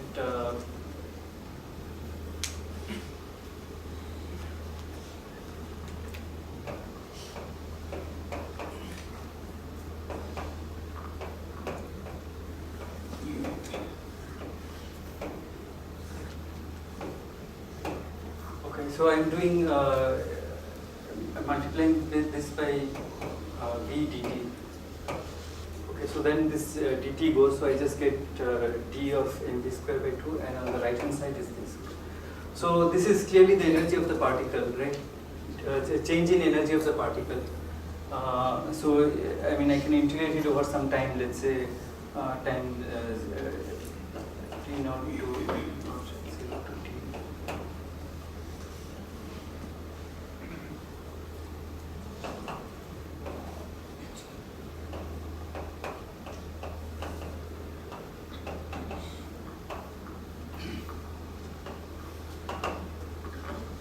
Okay, so this is if I integrate this, then I just get u of velocity at time t.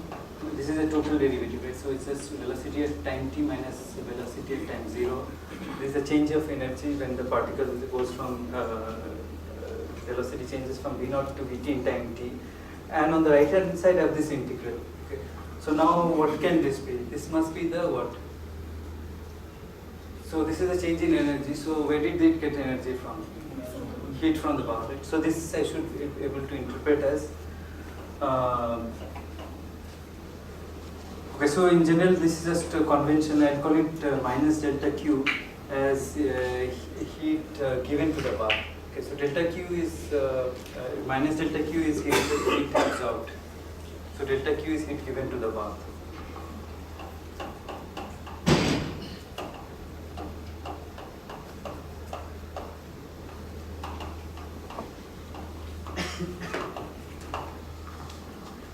Okay, so now this is there's some tricky thing about this integral, which I'll discuss, and this is related to some ideas about in stochastic systems. There's this idea of Ito Stratronovich, which you have heard about, and I'll discuss a bit about why these are important here. So here you are using U capital. Earlier the potential energy was there, but here. So here now I'm looking at this system where there's no potential energy. I'll come back to potential, but right now I'm just keeping the simpler. Okay, so now we want to understand what exactly this means.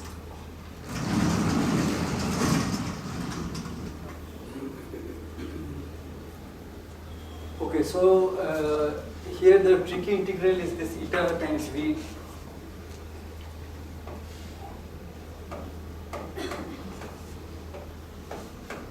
Okay, so now if you remember earlier we said that eta is a bit tricky object. Eta times dt is a better object, and so this is basically something like 0t e of dt. Okay. what is the meaning of this integral? Okay, so usually integrals can be defined by just dividing this time range into lots of small parts. So I'm looking at V. So let's say I divide this into n parts, and so this is V0, this is V1, V2, and this goes to V. Okay. And the noise is there over, so this is dV1, this is dV2, so this noise is of course B1 minus B0 is dV1.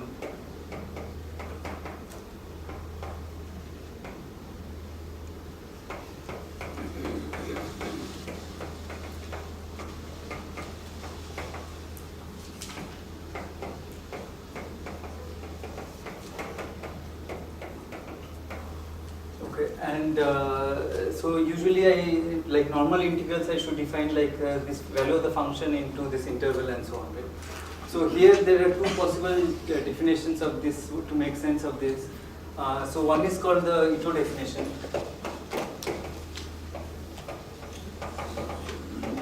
You have just absorbed eta inside D to write dBT. So what is eta dt? This earlier also I was saying, right? Eta dt I can call it kind of dBT, and then the dBT has these properties. dBT square is dt and so on. Okay, so now so dBT is what I would do in a simulation, right? I would just generate dBT at which says variance. dt. Okay, into definition of this object.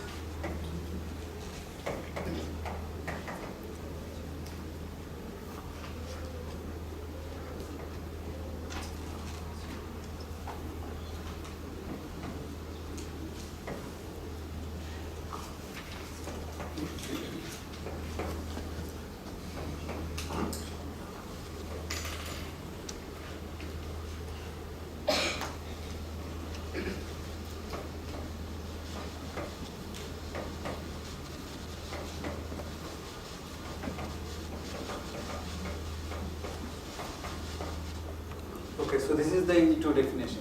Okay, so so V1 into V2 minus dV2. So V1 is kind of independent of this noise. Okay, so each usually denoted by so Ito is usually denoted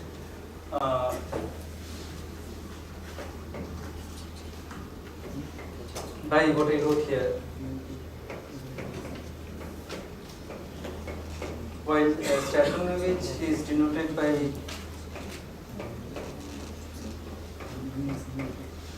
okay, you put a small circle here and then write. Okay, so this is just notation.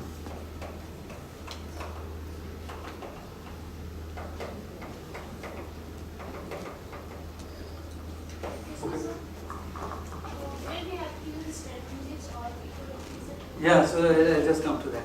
Why you have to sometimes and why do you have to why worry about one? What is that? That's a not in the in the Stochastic notation.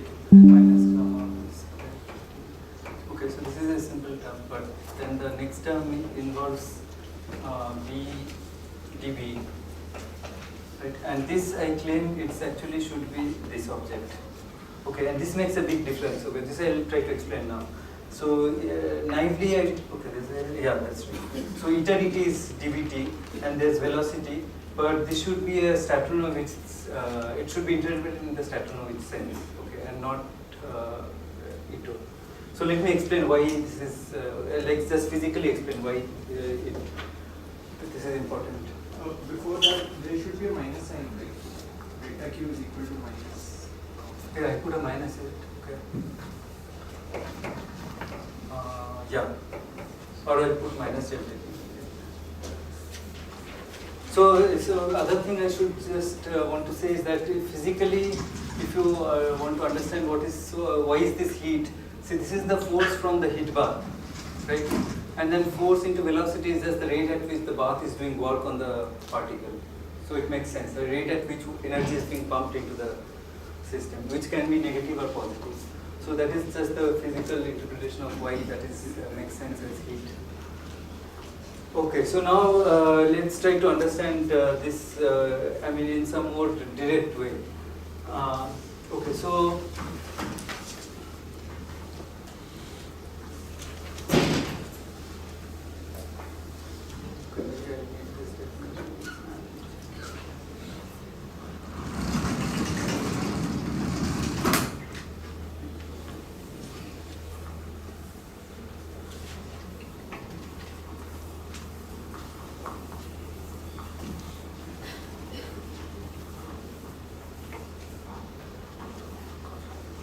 so if I let's write the equations at the discrete level where everything is very clear. Right?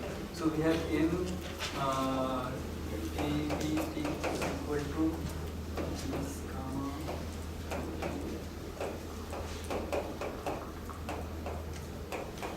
Okay, and this dbt had the property that dbt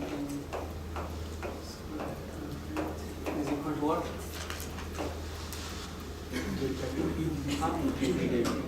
Okay, so this is not d. Okay, so when you write in velocity space, it's always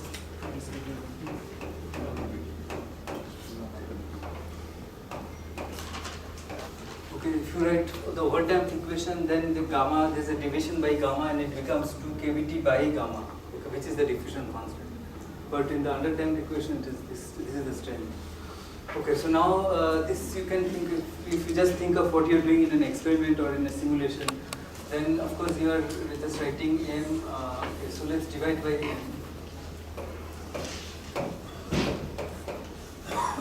Okay, so then you just say Vn plus 1 minus Vn is equal to right. And this is just the time steps. I discretize my time.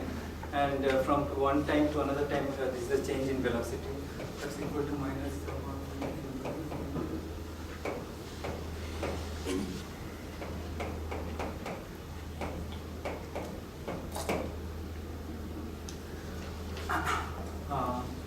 Right, now if I ask what is the change in energy, right? So I know just from complete basics that the change in energy in this small time step should be Vn plus 1 minus Vn.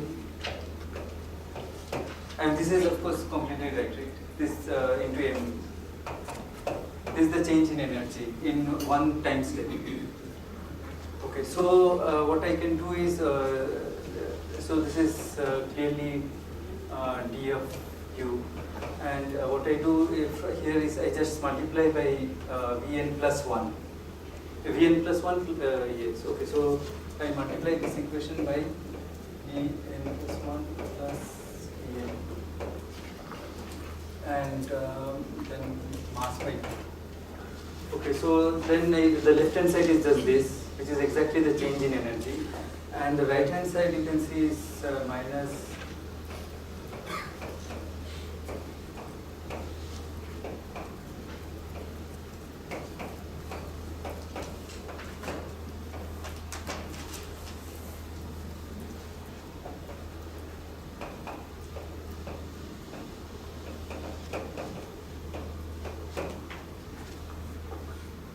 Okay, so now there are two parts. So one part is just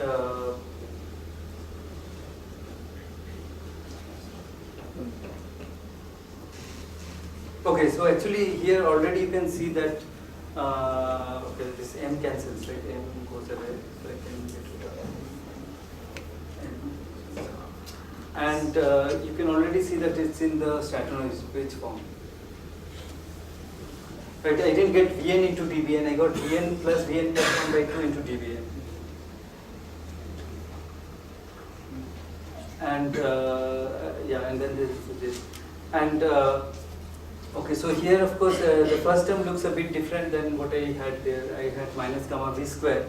Now, okay, so here there are two parts equal to minus gamma.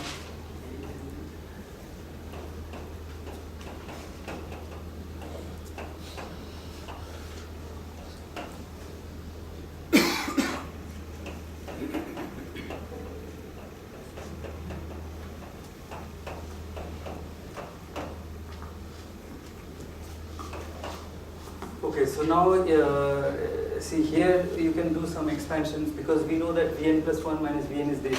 So Vn plus 1 I can write as Vn plus 1. This can be written as Vn plus this term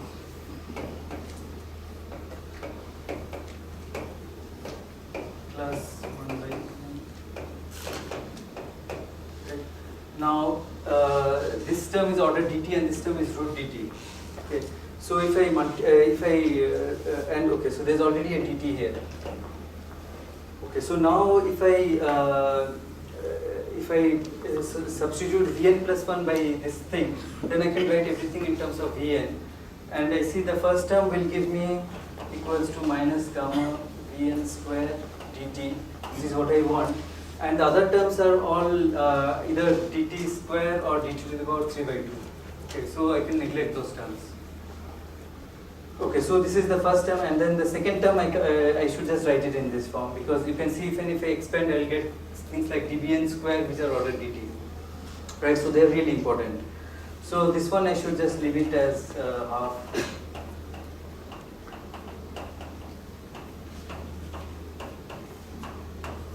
Okay, and now in the you can see that so this is du. And if you integrate it about 0 to t, then this is exactly what I wrote, the Stratonovich definition, like this one. Okay, so I hope this is clear, and why the Stratonovich definition makes sense for calculating the heat. So let me also now give some more motivation why this really makes sense. So you already started with half in the third step. This step? In this step, on the right hand side, you already started with half Vn plus. Yeah, see the motive. So I had this one, then I multiplied it by this. So Okay. there itself you are choosing Stratonovich. Yeah, but right now I can choose anything, but the reason I chose because this gives automatically this form. It's the So change in that was energy. the motivation you choose. Right, But yeah. there is some hidden choice there.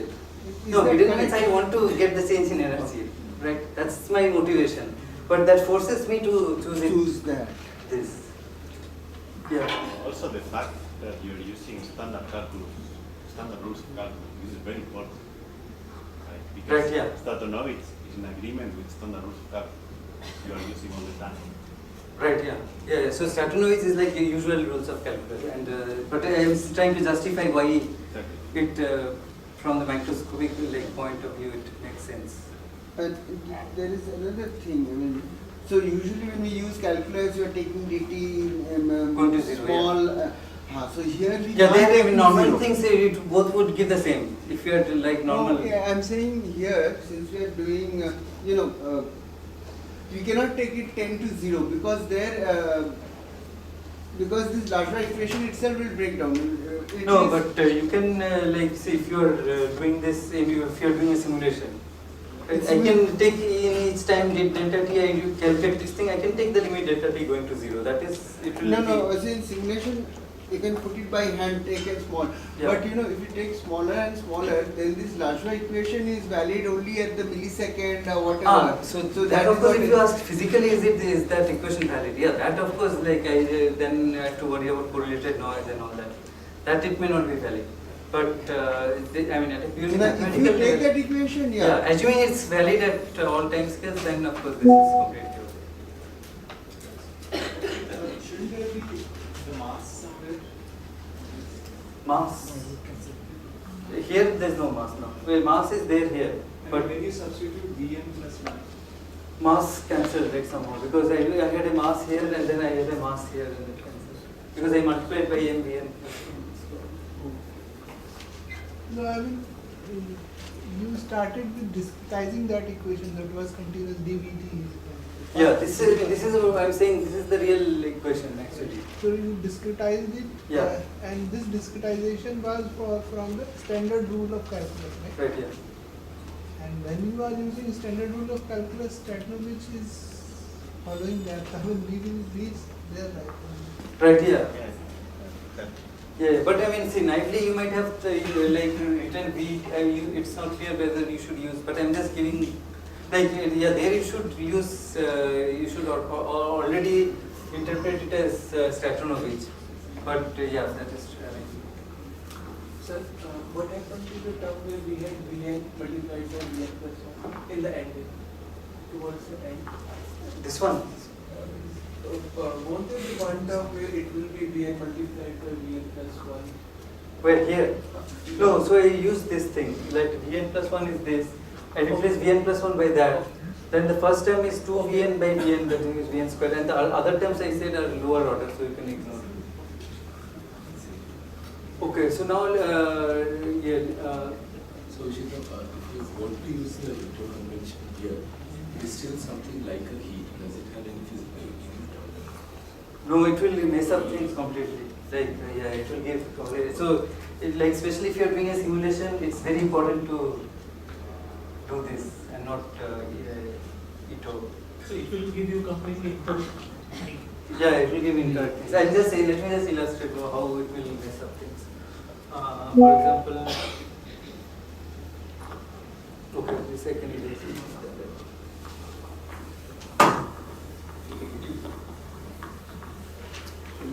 So this thing matters only in the heat calculation, but not in the internal energy difference or work calculations.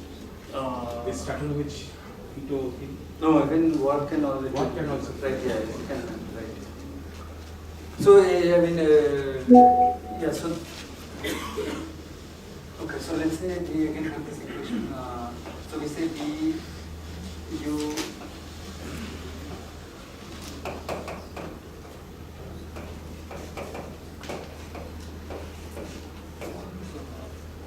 Yeah. So this example is a very specific example of a mechanical process, like a particle in a bath.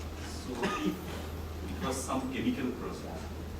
So chemical means jump process. Jump process. Yeah, they are actually okay. There, and the next slide is discuss jump process. There, I mean, these things are actually simpler in some sense.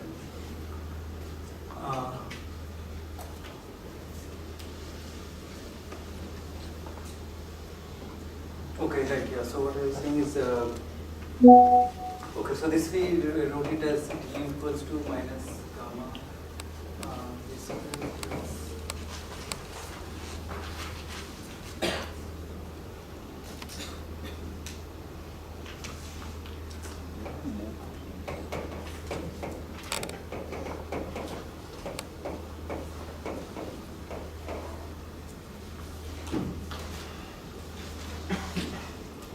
Now, if I ask, like, what is the expectation value of this object? Okay, so mu and let's say average.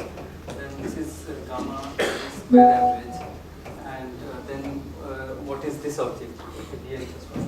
So since Vn plus 1 is equal to Vn minus gamma Vn.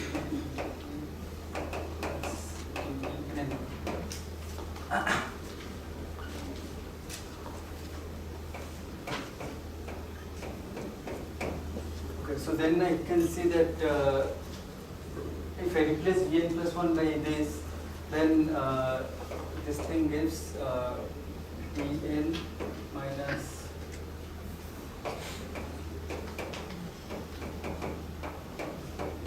so I add Vn, so it's Vn.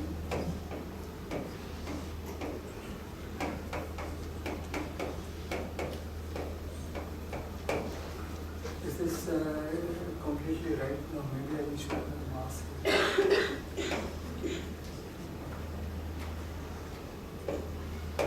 Okay, so this is correct, right? So this is the average velocity. Okay, now if I multiply by dBn and take an average, dBn and Vn are uncorrelated, so those averages go to 0. So, so if I multiply this by dBn and then take an average, so I'm saying dBn and Vn are uncorrelated, so that goes to 0, this goes to 0, but this one contributes. Okay, and it contributes how much? I mean, dBn square is 2 gamma kBt dt, and then I have 2n. Right. So 2 cancels, and so I get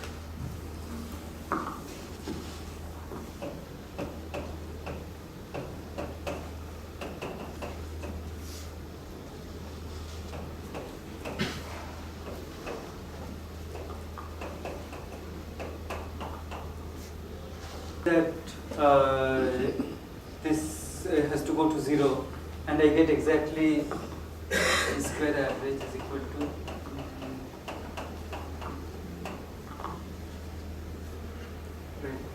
But if I had used Ito, then you would put Vn dBn as you will get some. You won't get this. Okay, you will get some strange result. So if you are doing a simulation, you have to be very careful. Otherwise, you will see that somehow the heat current is not correctly coming.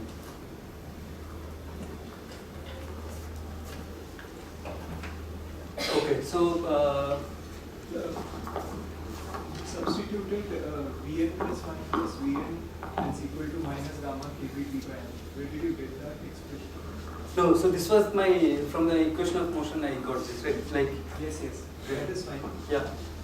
Then Vn plus 1 plus Vn by 2. So I just added this plus Vn by 2. Right, then I got Vn first term, and then there's a 2 here and a 2 here. So dBn is You took the correlation with dBn. Then I multiplied this thing by dBn. Yes. Which gives what? This so I said Vn into dBn average is 0. See, because Vn is at this time Vn is the velocity, and then I generate a noise dBn. It's a new noise, right? So it's completely uncorrelated with the Vn. So I can just take an average, and that is 0. So this is also 0, and this is the only term which survives, dBn square. So that's why, and dBn square is 2 gamma kVt, 2 pi md. Yeah. It's a very basic question. Like, why do we have these two definitions? We are defining the same thing with two different definitions. Why is it? Like, Ito definition and this one.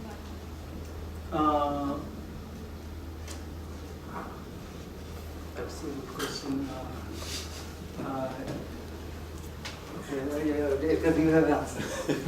Actually, it's a very good question. If you do this calculation in a process is deterministic or smooth, you will get the same result in both elements. But in stochastic process, you don't, and this is really key. So it's the fact that you have a rough process makes these two lines that he wrote in a limit of the dt small do not give always the same result. So I can show you with an example. But I guess she's asking why can we always use Stratonovich and not worry about Ito at all? Like anyone, yes. like because we are anyone. Yes, you just have to be consistent. But if you use say if you change Vn plus 1 to back Vn, then you can write eventually everything in terms of Ito. But it's a lot of work. Actually, it's just more efficient, I think. There is a theorem, no, that you have a stochastic differential equation in Stochastic. You can write an Ito equation that produces exactly the same trajectories. You just have to add a drifter to the one. But they look, so there is a theorem. You can work all Stochastic or all Ito. And there's no. But you have to add this term. What if you do Ito? Yeah, actually, for the first law, Stochastic is very convenient because you can do everything standard calculus. But for the second, standard, right, yeah. For the second, Ito is better. But how do you decide? I didn't get the point because I said in stochastic, if you try with the Ito definition, then you are getting it wrong. No, not wrong. You get a more complicated expression. It will be more complicated. So there's no intuitive. Yeah, you'll get drift terms and all. You get an extra drift term, which is a bit weird the first time. So, if I'm using Ito and in the simulation, if I'm using this Ito mechanism to which this simulation, so in principle, the final result should be the same. But then you're making this should. No, in the simulation, you should always see simulation is more clear because all the definitions are very clear, right? You are just doing steps and there's no chance of confusion. And only when you try to write the limiting procedure, there's a complication. Because see, here, like I said, what is the change in energy? Right? There's no doubt that it's Vn plus 1 square minus Vn square. That's what you want. And then you just write. So work with if you work carefully with the discrete system, there is absolutely no confusion. So that, but you should be careful that when taking limits. Depending on the system is that. The simulation system is already designed. Right, yeah. I should follow Stratonovich calculus in a simulation. Yeah, like yes, I mean, yeah, it depends on what you're, like for this thing, I mean, starting from the discrete definition, I tried to explain that you automatically get something in the discrete version which looks like Stratonovich, right? So even if you didn't know about Stratonovich, you still work with this, right? Because this is completely discrete. So there is no chance of making a mistake. See, you put that in Stratonovich V1 plus Vn plus 1 by 2. Yeah. Right. Now, I mean, that is very reminiscent of, you start with Euler and then you do modified Euler, Runge-Kutta. So if for Runge-Kutta, you break it up into 4 or 3, whatever different points, and with proper coefficients you do that. You could also do that, right? So why are you stopping at V1 plus Vn plus Vn plus 1 by 2? Why not even take higher order? But I mean, this was sufficient, right? I mean, I saw, like I started from, I mean, I showed that this gives you really the heat. I mean, this satisfies, this equation is exact. So then I don't need, because I derived it completely from this microscopic dynamics, right? So you're trying to get the heat, right? On the left hand side, you're trying changing to energy, and it has to be equal to heat, right? So then it's.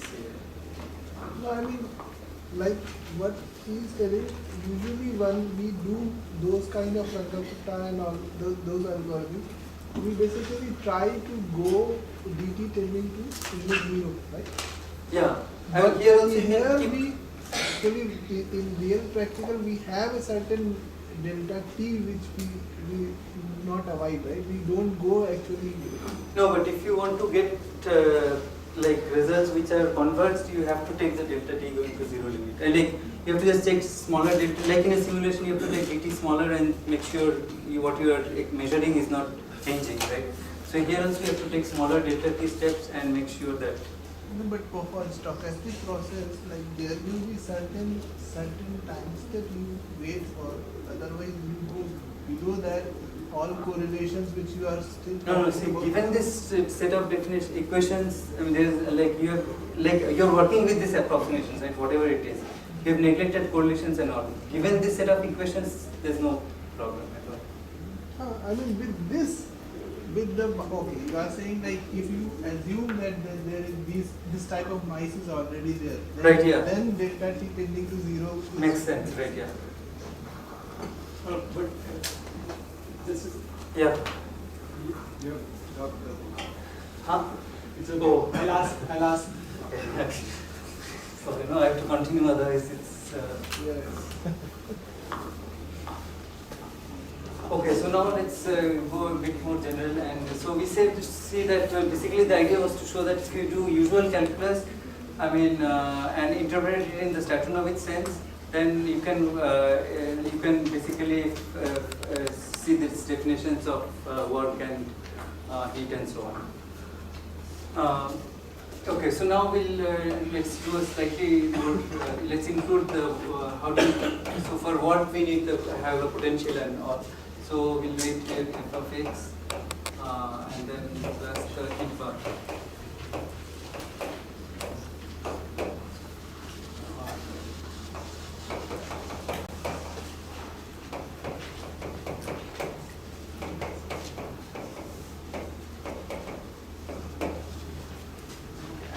So now if we again do the same trick, just multiply by v and so on. So we get a v squared by 2.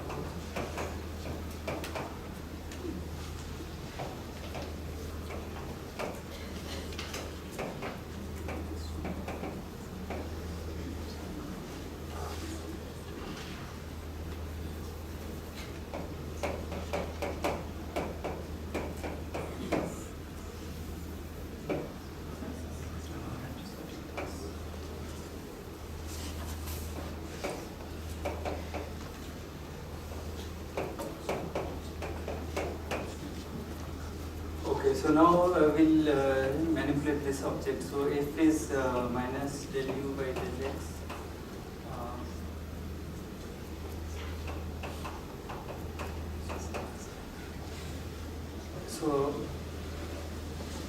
So now we see that change in energy du is, so in general we said that u can depend on some parameter lambda which changes with time, right?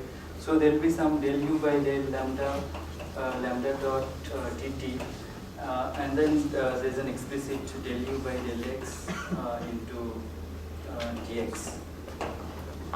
Right, so u is let's say function of explicit function of x and some other parameter which could be a spring constant or some fields which you change with time. So then du is given by this. So so here we have so this del u by del x into dx. Okay, so let's look at this term f dx.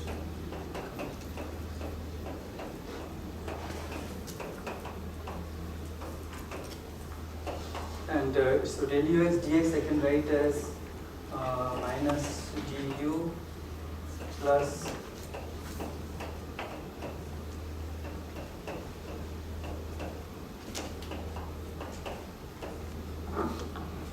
right, so I just replace del u by del x into dx from here, so du minus this object, right? So that's why I got this.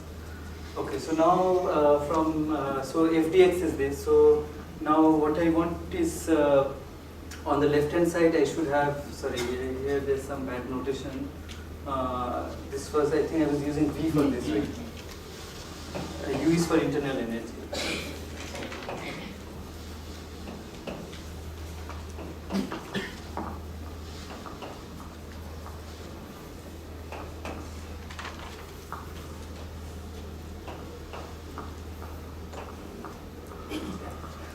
Okay, so now we see that here we have d of kinetic energy, and then we'll add it to this d of potential energy. So that's the change in internal energy. So from this equation, I'm using this equation. So we get d of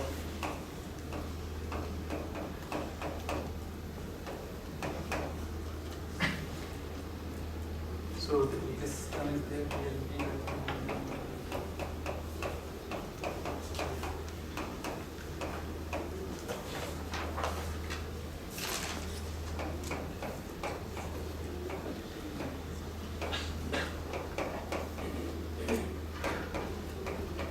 okay, so here now maybe I should put this because that's important, right?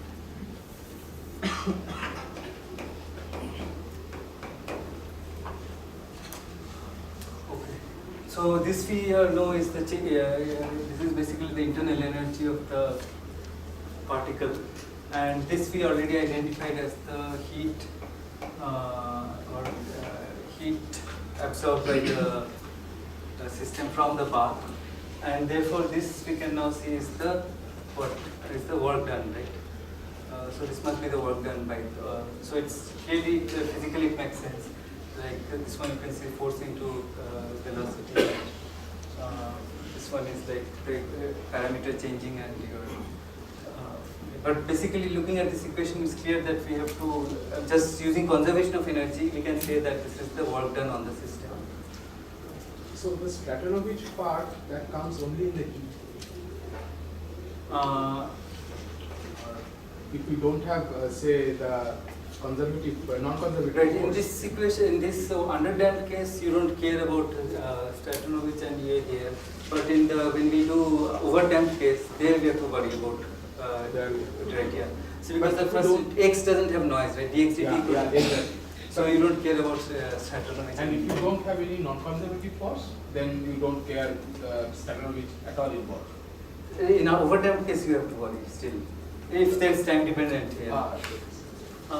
Maybe not. Okay. Let's go when we come to that case. I mean, you said in underdamped X don't have noise. X dot is V, right? So there's no, I'm saying there's no explicit noise term in there.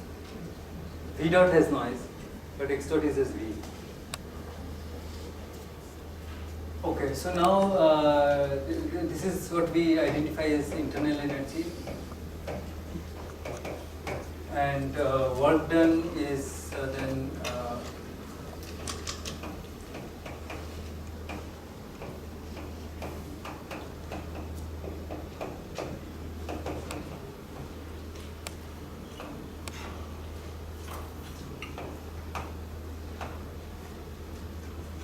and this is the heat. Alright, let's call it Q.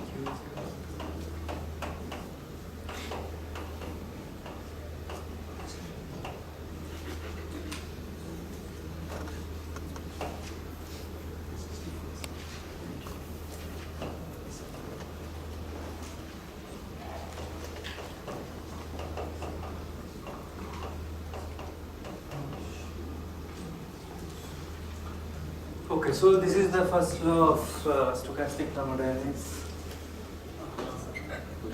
Yes. So these are in principle processes not in equilibrium, right? Right, yeah, because once so this identification is in that sense ad hoc or like, I mean it's familiar looking, but is it like rigorously is it okay to say that this is? I'm from because conservation of energy, right? This is heat we know, and this is change in internal energy. Of course, like sometimes there's some question of how much you put here and here, but I think and this looks very natural. Like this looks is natural, right? Yeah. Because the total equation tells me about conservation, but Right. how Yeah. I identify Now, yeah. How do I partition it? Right. Yeah. That's the. Yeah, but this is like very natural because this comes. It's clear. It's coming from the bath. Right, because this was the force from the bath, minus gamma v plus eta, force into velocity. So, and physically it makes complete sense that it's basically the, and then this is clearly internal energy. So the rest you just call it the work done. Sir, if it is not in equilibrium, how do we define temperature? No, wait. Like this eta has the statistic, like it has temperature inside it, or Eta, yeah, eta has a temperature. That's say you are doing this experiment in some fluid which has a temperature, right? Then of course, like let's say you have a colloidal particle, it's moving around. It may not always be in equilibrium, but the bath you are just using the temperature of the bath. That is well defined. Right?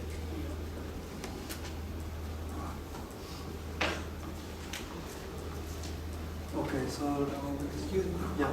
So the only place where this is different from whatever we've done and in school or something is that you have a noise term extra. Right, yeah. So that's Noise the and dissipation.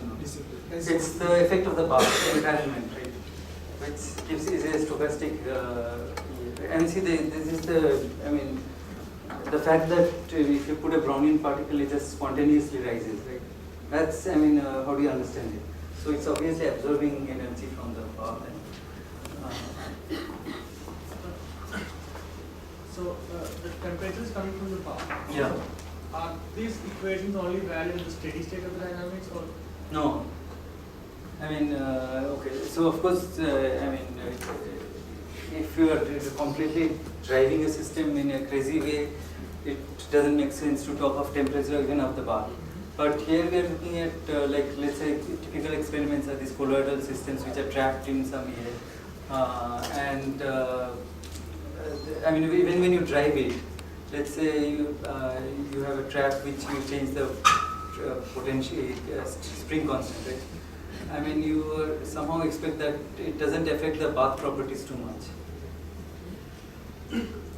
I mean, that's of course an approximation. You might, if you drive it crazily, I mean, the bath might also change a lot. But is there a notion of steady state when you're looking at a microscopic level? That I explained, right? What exactly steady state means. I mean, like I said, or it's a statistical notion. Steady state is always there. Whether in equilibrium, non-equilibrium, you can get steady states. But steady state means there are still fluctuations. It's a statistical concept. I mean, like on average, you think things don't change. But that happens when only when you take the expectation values in these equations, right? Yeah, expectation values, or you have to average in some sense. Yeah, right. I mean, like a particle is always jiggling around, right? Yes, but as it is, these equations, you are not imposing any kind of statistic. You are just tracking the. This one is completely like there's no averaging. Yes, exactly. You're just writing the dynamics of a particle. Yeah. And so this when I am writing this is in a given trajectory, what is the work done on the system? What is the heat absorbed, right? I mean, so if I just look at the velocity of the particle as a function of time, I just follow it. It does something. So it goes from V0 to Vt. Then I ask what is the change in energy. That is very easy. It's just Vt square minus V0 square half. That's the change in its energy, right? Because that's the only energy it has. Then I ask what was the heat absorbed in this process. Okay, so because its energy has increased, it has either I could have done work on it or it has absorbed some energy from the bath. So that I am telling you how to compute. You can compute the heat by just computing this object. So of course you would have to know like each jump and what happened and so on. But you can compute the heat absorbed in this or heat given to the bath during this process, individual process, just one trajectory, and then you can compute how much work was done on the particle in this individual trajectory. I think the confusion is coming from the fact that you're relating these analogs from this thermodynamic equilibrium relation. No, I'm just using energy conservation, right? I'm not using any equilibrium. I'm just saying this is energy conservation. This is a single trajectory, microscopic trajectory, and what is the change in how much work was done, all these things are well defined. If you take another trajectory, if you start saying you will go and get another trajectory, you will get a different, then you can ask what is the average, okay, and you will get something. So, your potential is the function of this lambda, so lambda is some dummy parameter or it? Yeah, lambda is, for example, if you have harmonic potential, right, V of x, it could be the trap stiffness, so it could be like half k of t x square. So you have explicit x dependence, but this is the parameter lambda, which can change with time.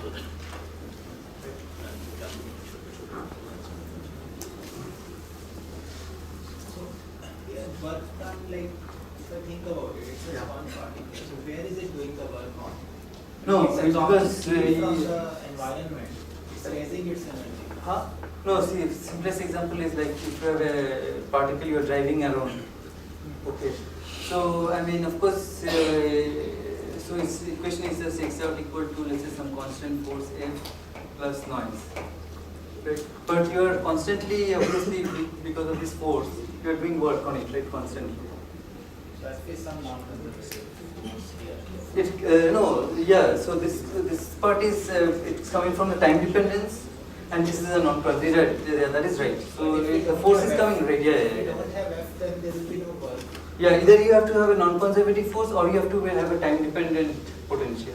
So that's how you can do work on the particle. Yeah, that's right. Otherwise, it's just heat going into energy. Right, exactly. That's the first example I gave. Right, when you have no potential, nothing, or if you have no driving potential, then it's just the only thing you can is heat can increase the energy of the particle.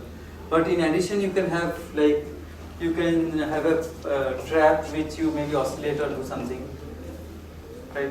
That's one way, or you can drive a particle on a ring with a constant force. So those are ways to pump in energy into the system. So here, conservative force will not include. Sorry? Conservative force will do work, right? No, conservative force won't work. I mean, that will be just change in internal energy. See, if I didn't have this time dependent and this non-conservative force, then the work done would be zero, at least in my definition. Right? Then the change in internal energy would be heat absorbed. But if the potential is time dependent, then it works. So the first term. Yeah. So in essence, the conservative part can enter if it's time dependent. It is time dependent. Oh, I understand. It's a full V. Right, yeah. But that's potential. See, because even for a Hamiltonian system, right, if it depends on some time-dependent parameter, then dHdt is not zero. Right, dHdt is then actually dH del H by del lambda dot. It's no longer zero, even for a Hamiltonian system, right? So this is what one would say work done. So what is this work really doing? I mean, when you provide heat, the particle moves. Yeah. That is the change in the internal energy of the particle. No, heat plus work is change in internal energy. That's the first law, right? Yes, See this? yes. Okay, I'm not able to rephrase my question, but what I'm trying to ask is, let's suppose there is no conservative force. Even then, would the particle do some activity in the fluid? No conservative force. Yes. Only non-conservative. Yeah, what would that scenario look like if you observe a particle? No, that is exactly this, right? This is a non-conservative force on a particle moving in a circle. So it would, you see it's doing something like that. I mean, so it's as a function of time, it would just keep doing this forever. Okay, so I mean, but you're doing work and that is completely going into heat in this case.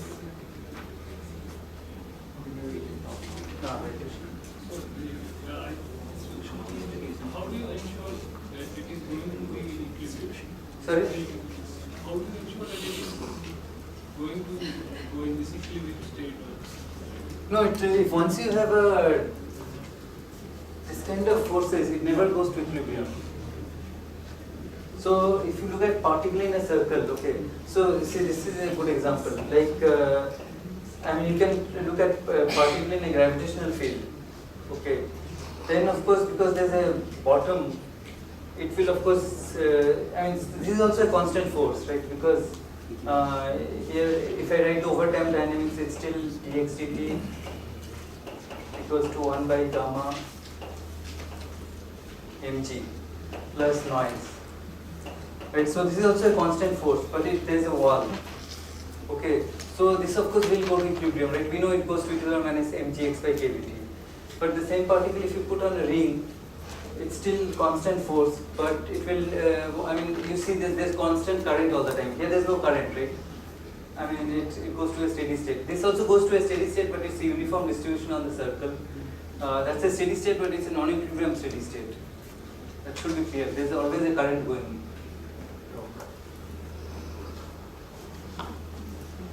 Okay, any other questions? And in this case, this is work done on the particle. On the particle. Is it only on the particle, or can it be like the If it's negative, then its particle is doing work. That's the idea of this engines and all. one thing negative is F, right?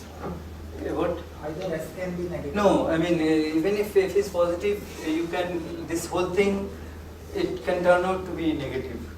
So that's how people try to design engines, right? I mean, can you do some protocol of this, for example, this time dependent protocol, so that you can get negative work, so extracting, but maybe you have to put 2 heat baths or something, like that's the engine, right? That's what I think maybe Edgar and all will discuss in the next lecture. Yeah. Oh, sorry, no, we'll discuss, right? Yeah. So that's the exact idea. I mean, can you design a protocol so that somehow, like, but then you need to, I think one is probably difficult, maybe, but you need 2 heat baths, right? That's how engine. T1, T2 temperature, T hot, T cold, and some protocol by which you can get negative W. And here we have got a system which is coupled to some external object, right? Because it's not really an isolated system right now. Yeah, it's not isolated. Because therefore del V by del gamma is externally imposed. Yeah, so see this, I mean, so I think Arnav will probably talk about these experiments. Like the simplest experiment is like you have a particle in some optical trap or something, and you like, I mean, you can modulate the strength, right, externally. So of course you are doing, that's how it's coupled to the external environment. And of course the bath is just providing a bath which gives you some noise and dissipation. But you have to couple it to the external. These are open systems. But here we are considering like time scale. I mean, the issue of time scale will not come. Right? For example, I mean, we are putting energy into the particle by external force, and that is also due to direction. It is also going into the bath. Yeah. The bath, but interaction, the energy, whatever energy exchange happens between bath and the particle, that is considered as a heat, right? Right. Yeah. So bath remains with bath. Bath is always assumed so large it doesn't get affected. So the time scale at which, I mean, this relaxation of that relaxation which is related to the time to the bath is very, very small than particle which we are talking? Yeah, the Bach's relaxation. So that, of course, that's. I mean, I think you.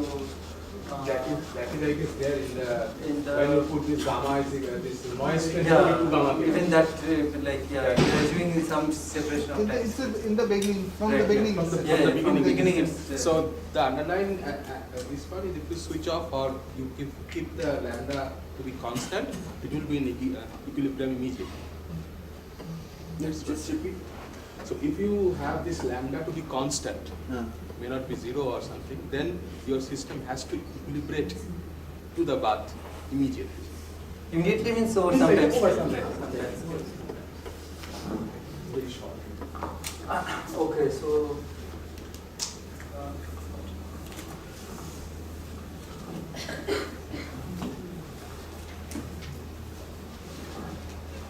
okay, so far let me just summarize what we did. I mean, we wrote the underdamped equation.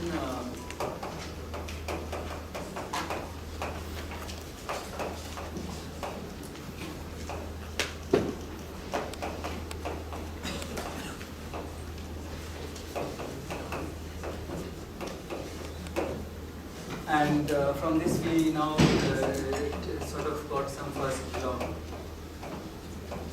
of stochastic thermodynamics. With this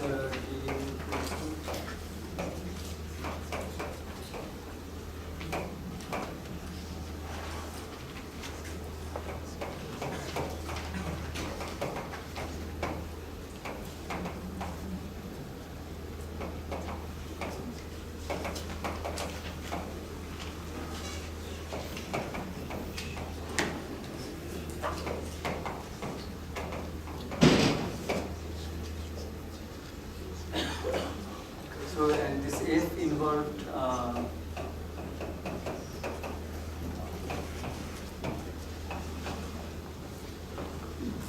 it was a function of x and some time dependence is there, and then there's some non-conservative force. And in the first law, U is just half mv square plus v. So this is just energy, and then work was.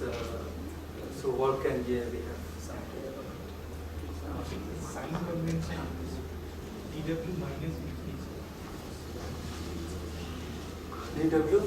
Oh, sorry, minus. So yeah, so this is the heat up. Minus dq is the heat absorbed by the system. So here heat being an imperfect differential. Okay, so maybe I can put like that. No, where does that feature, I mean, in that term? I mean, I can understand that del B by del gamma protocol can change dW. Right, yeah. But what about dB? I can't see like... No, so see, for example, for the... okay, here it's bit here, but at least these things depend on the trajectory, right? Yeah. This happens. Like, if you go from the same point to same point, this is fixed, but this would depend on... like the trajectory it could so in that sense it's not a perfect differential. It doesn't depend just on the endpoints. But where does it feature in this delta Q term? No, I'm saying like because it depends on the detailed path. Right? U depends just on the endpoints. It's a perfect. But these guys depend on the detailed path. So every path will give you a different. But for the what? It's like the protocol if it is changed. No, even for a given protocol, because all these stochastic things are there, right? X is, I mean, this is a function of x, which depends on the path. So even for a fixed protocol, you will get different work every time you repeat the experiment. So first law is path dependent, so it's single trajectory. No, so it's just U is a state function, right? So you are finally calculating U in terms of the coordinates which you are defining. U is, yeah, it just depends on the, yeah, it's the exact state function. And but the others are path functions.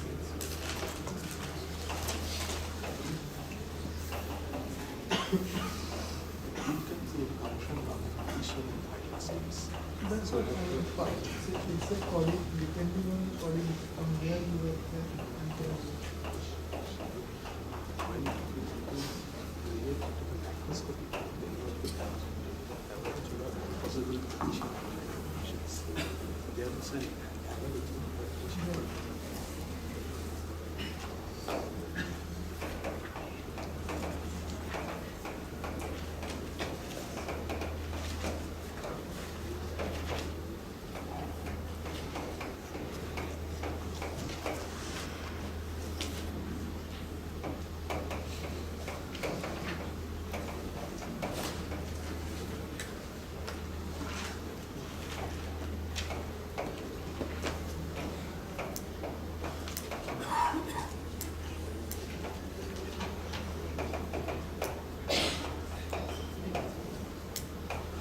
So in particular, so we see that every trajectory will give a different W and Q. So obviously, interesting question is like, what is the statistics of this quantity? Right? And that is what the fluctuation theorems, talk about. Like there are some very nice properties about these functions, which they're quite independent of details and all. So that is what is the. So I mean, when you are saying du, so du, in terms of coordinate, you are saying like I was at the position x with the value v, xi vi, right? Yeah. And I am now on a new position with value x final and v final, right? Right. Yeah. And then given this trajectory. Yeah, but for work you have to choose whatever path you have. Yeah, it will depend on. It can end with the same position, but there are lots of possibilities. You are using the restricted. Right. Yeah. Yeah. So let's assume I fix the endpoints and ask what is the change in energy. That is fixed. That depends only on the coordinates, but the work done in this can depend on the trajectory. Okay. So now we have to see time.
Okay, so now let me also write for this was the underdamped expression. Let me also write.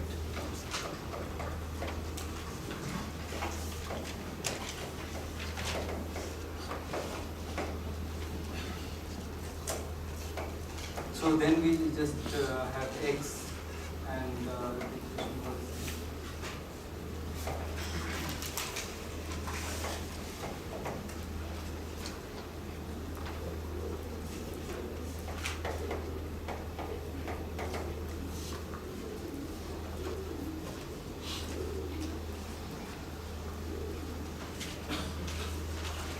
Okay, so now again I'll just use usual calculus and try to see how do I find the energetic. So now there's no kinetic energy, I just have potential energy. So let's say if V is my potential energy, then dV. So dV is given by del V by del T.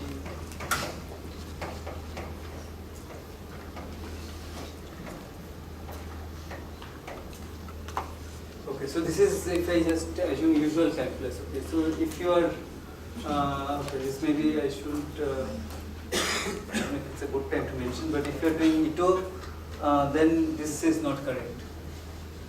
So in Ito there is one additional term. This I think.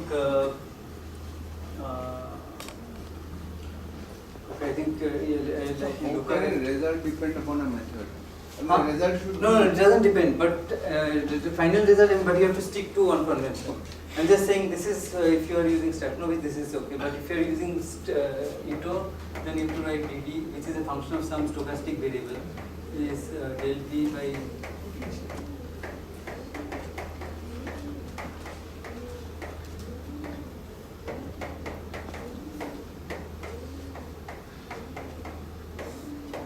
Roughly it's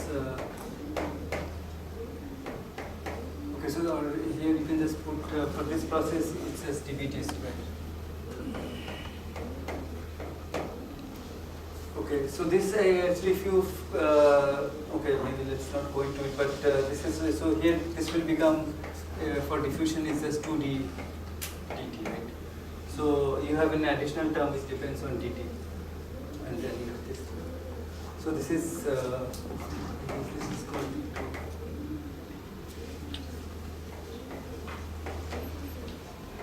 Ito differentiation. Okay, so but we just use with the simpler notation. See, all this I said, if you just do everything in discrete dynamics, then there's absolutely no confusion. Okay, but I'm just it's equivalent to just doing this in this ninth way. Okay, so now if I just write this, now I have to use this dynamics. So this is the change in energy basically, because the system has only potential energy. And this I write using this. Okay, so here F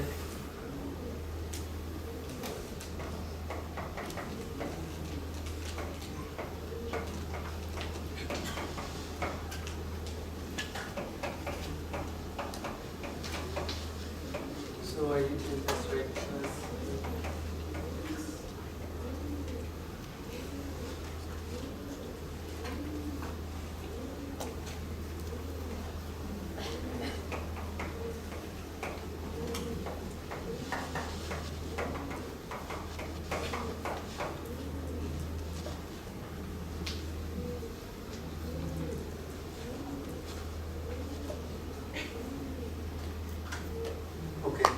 So now what I'll claim is that this is already in the first law form.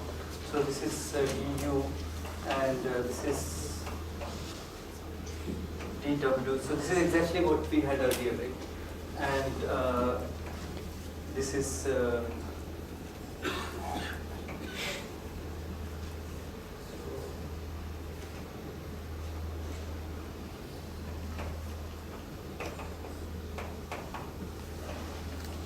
so this is a total force Fx dot. And here again I have to be careful, this is in Stratanovic sense. Okay, and so again let's look at this. What is the Fx dot? If I, from this equation, this is, this F is basically minus gamma x dot plus the noise. Right? So it's the same force from the heat bath. So naively this is actually just same as what we wrote earlier.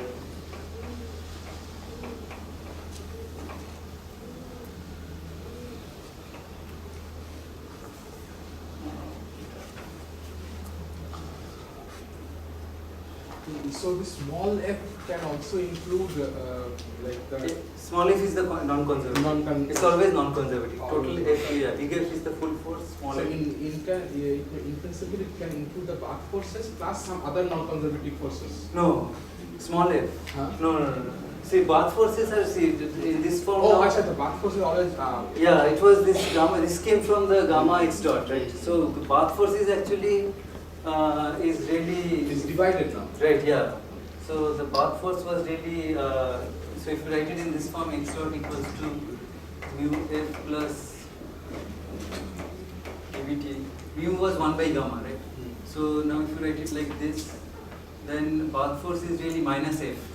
Right, so it's exactly correct. So it's minus f, so that's the bath force.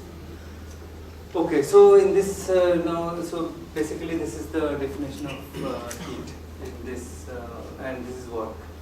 So So here also in the work, we do not have this patternomic theory. We have the things in the DQ part. Yeah, right. No, so here now it's important that so because X has the noise, right? Yeah, X has so this has to be interpreted as the Stochastic, right? Yeah, sorry. But the work part is still right. Yeah, yeah. So when I write f dx, this really means f dx.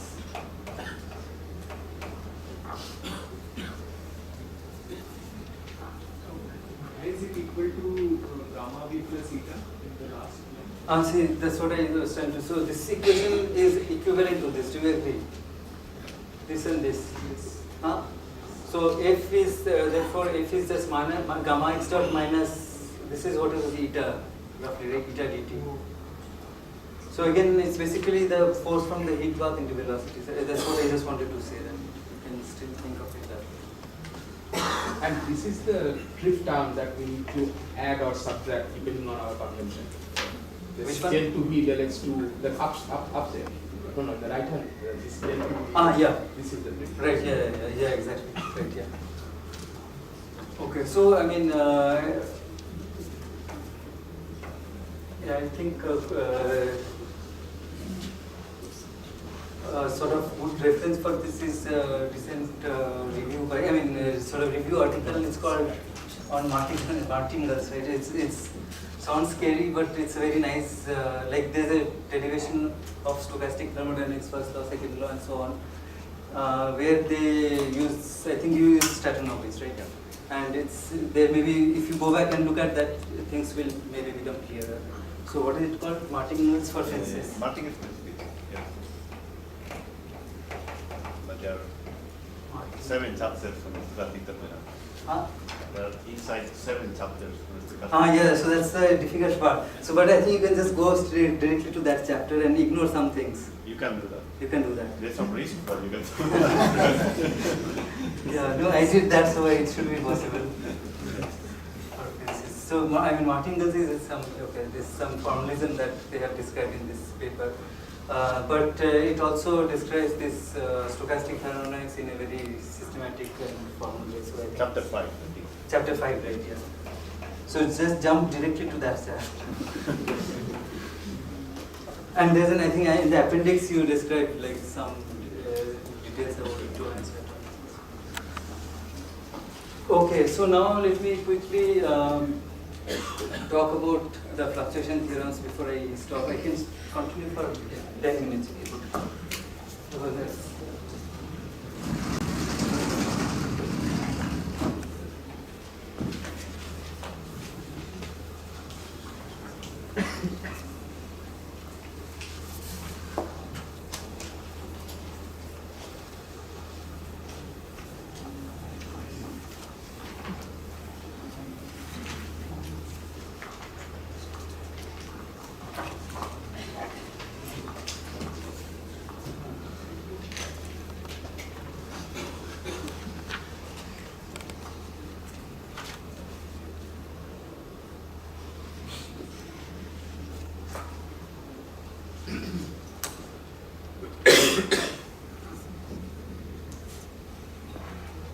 Okay, so let's stick to this equation.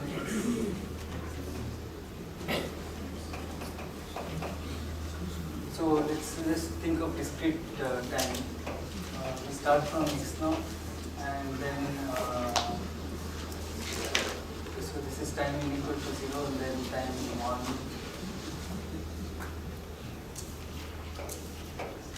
This is time n. So we break up this object into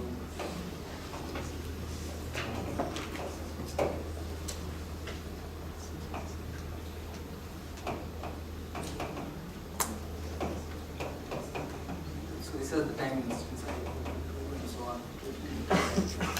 Okay, so and our trajectory moves as x0 to x1 to x2 and so on.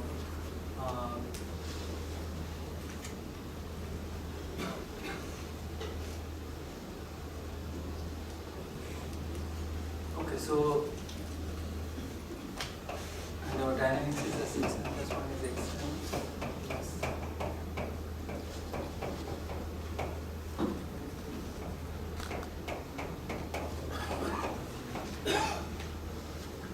so now what we want to ask is what is the probability of forward trajectory. So we'll ask what is the probability of a given trajectory which starts from x0 and ends at xn.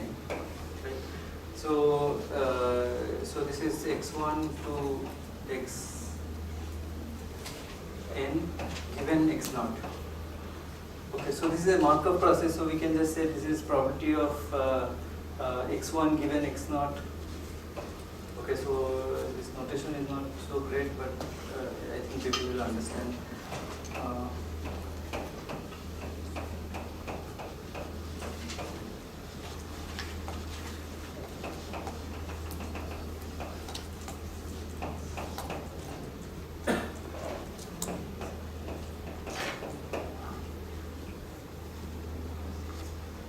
So this is the probability of this one. This one. This is the probability of a given forward trajectory. Okay? So I start from x0 and I ask what is the probability of this trajectory which goes from x0 to xn, ends in xn. So each step is there's a probability that it will go to x1. Then given it's at x1, there's a probability to x2. I ask what is the probability. So because it's a Markov process, I can write it as probability that it went from x0 to x1, then x1 to x2, and so on till the last point, xn minus 1 to xn. What is the subscript of P in the left? Oh, this is just forward means plus. I'll also use afterward backward trajectory. So forward is P plus. Okay, so maybe there's a better notation. Maybe W.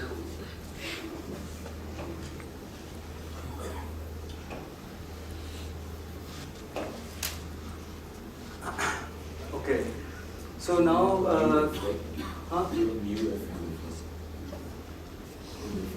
xn plus 1. Oh, sorry. Okay, so now what is this object wx1 given x0? This we already wrote earlier because given this is fixed, right? Xn given this is fixed, what is the distribution of xn plus 1? So because we know the distribution of dbn, we immediately know the distribution of xn plus 1. So what is it? So can someone say what is the distribution? Okay.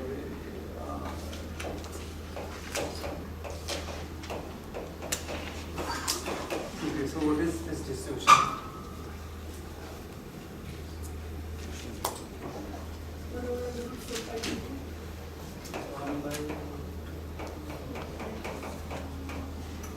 Maybe delta t. Expansion minus delta xt. Okay, so I'll write it as xn plus delta xt is this, right? Minus u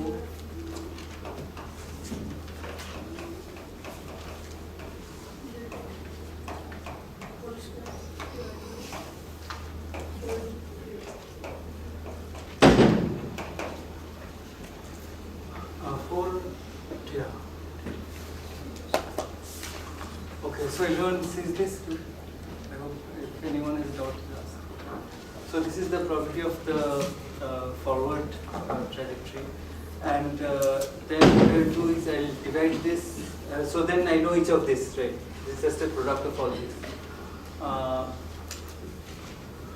And then I can, what I ask is what is the probability of the reverse trajectory. So reverse means I start from here and whatever force was say here, so there was a set of lambda n's at each point, right? Lambda naught, lambda 1, lambda 2 and so on. I start with the same set of lambdas but in the reverse way. Okay, so I asked what is the probability of a trajectory which started at xn. So given xn, and then I went from xn minus 1, xn minus 2 all the way to x0. So this is the reverse trajectory with the same set of force applied in this order, right? So lambda 1, lambda, and then here the same force. Okay, so that I can again calculate it. So these probabilities will change a bit maybe. So let's call them W minus. But okay, so I should start from here maybe. So this is W minus. What is the probability of xn minus 1 given xn? And then I go like this, and at the end I x naught given x1. Right, okay, and then I want to take the ratio of this. Okay, so now let's look at each term like this. So I can take the ratio of like each of these times which occurred at the same time. Okay. And that is given by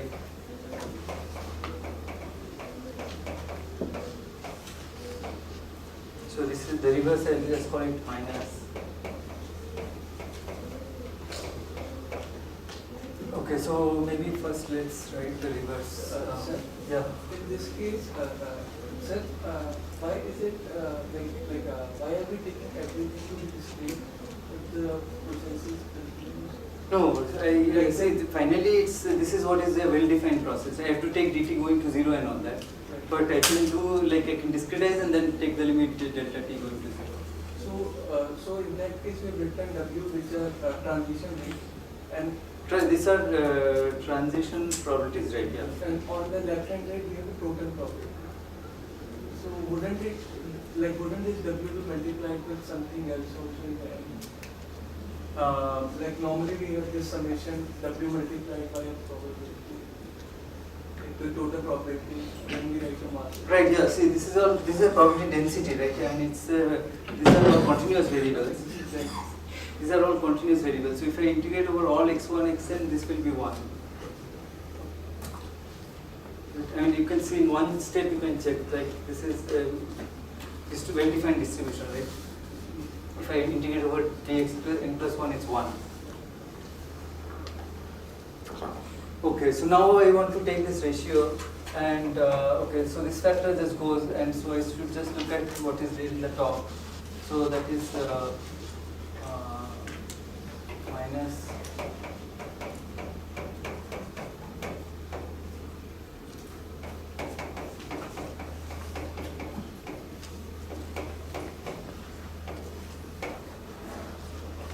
and then plus. So what will be the reverse probability? So it goes from xn to xn plus 1 to xn.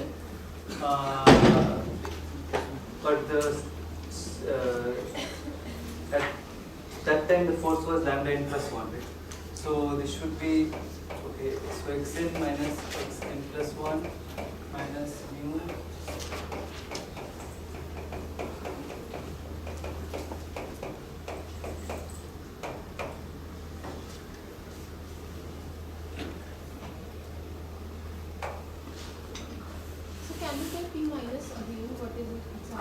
So can you take P minus again? P minus, okay, this is P plus is the probability of the forward trajectory and P minus is the probability of the, so I'm asking, see how will the trajectory is generated by noise, right? Now I can ask exactly the reverse trajectory, time reverse trajectory, starting from this end and it sees the same set of forces. What is the probability of this trajectory? Okay, so that's all. So how xn plus 1 comes into picture? I didn't get it. How x, which one? Sorry. You have written P this minus just xn now. plus 1. The last term you have written. The last. Oh, sorry. Where did I write this? Oh, I wrote a general thing. Sorry. Okay, so this n is not okay. Sorry. This should be I. It's I or something.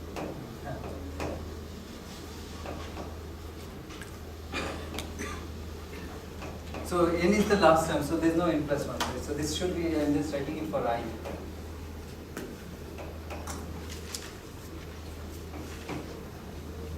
So there should be a summation somewhere. No, I am doing it for just one step. Just once.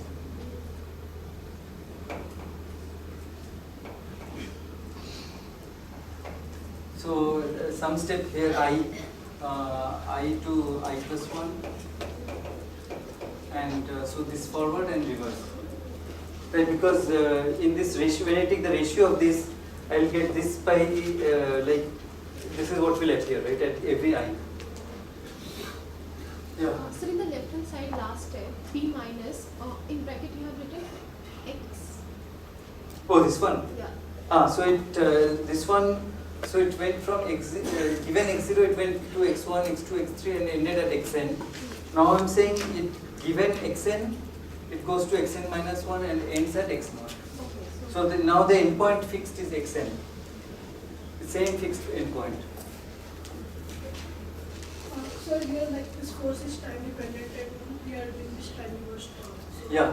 That dependency, like the lambda parameter, it will pick up some sign to this time reverse. Are we bothered about that? No, we just so in time you see this forward path is, let's say, xt. So let's say this is the forward path, and the time reverse path is, so let's say this time goes from some time 0 to tau. Right? The reverse path is just x of tau minus t, and the force, the reverse thing is just lambda. So this forward path is a lambda of t, and this is just lambda of tau minus t. So it's just exactly time reverse. There's nothing else.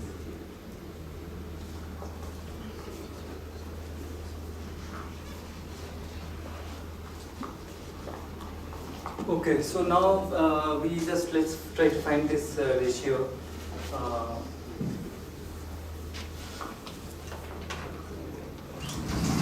Here also you have to change with I. It's obvious, but n has to change with I. This exponential. Oh, sorry. This one? Yeah. Oh, sorry.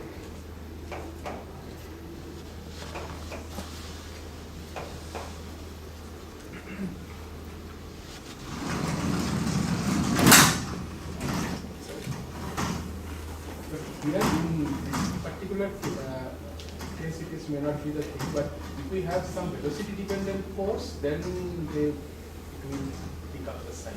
Then of course you have to time reverse the, but yeah, then it's right here. So in fact in the underdamped case, which I plan to do, so this is the forward path, and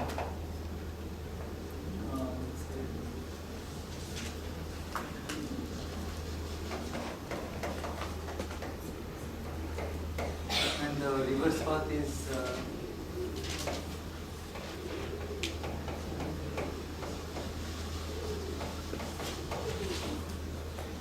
so you have to reverse velocity.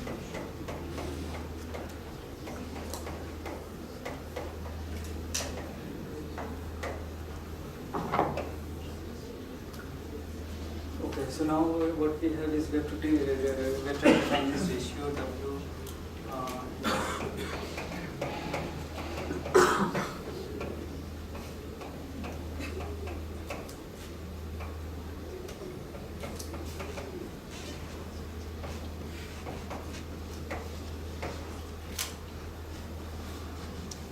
Okay, so what is it?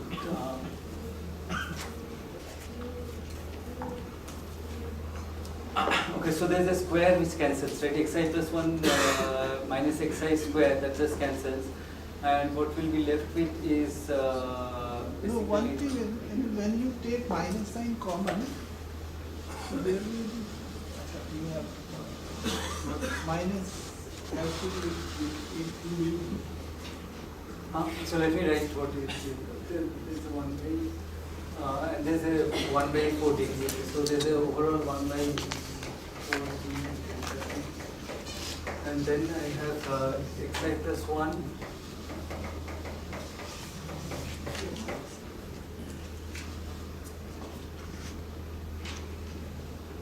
Okay, mu.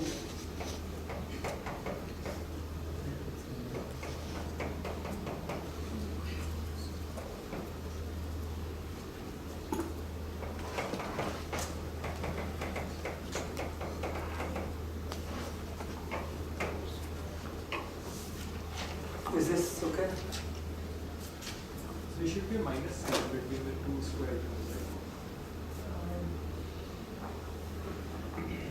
Yeah, if you consider, the big bracket, then everything is fine. I mean, even if you take the minus sign outside the exponential. Oh, why is it?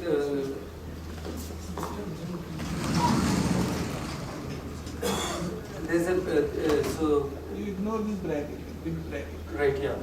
Then there should be a minus here. Yes. Okay, and then this minus. No. So there is an yeah, then overall that's correct, right? But I wrote because this sign is reversed. So this is plus. Then put plus. Plus will be there. Which one?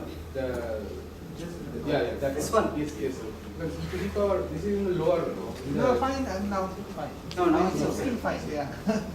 Okay, I mean, see, this was in the numerator and this was in the denominator, so that's why it's minus. Yes. Okay, and then is that okay? Yeah.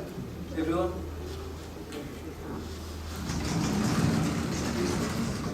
Okay, now we are almost done. Okay, I don't know if you can see why it's good. I mean, because okay, so now we had a product over all those things, right? So P plus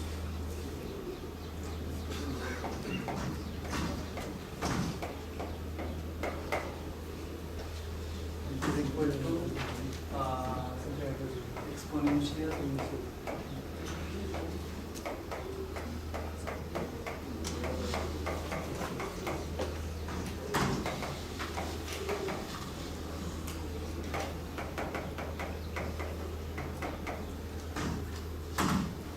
so I'll put the mu here, and then this is xi plus 1, and maybe I'll put 2 here, and write this as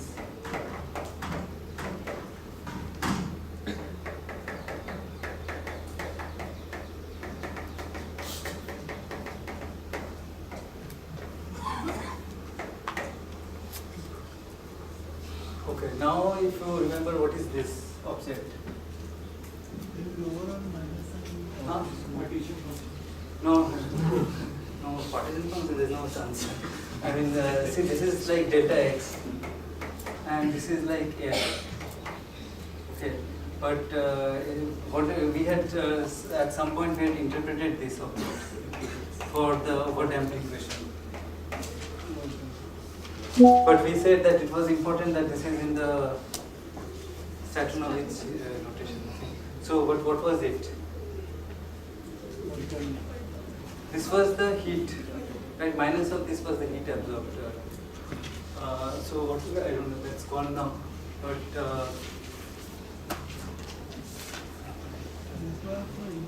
okay, so if you, I mean, you can quickly remember x dot equal to mu s plus eta, and we said that this you can write as, let's say,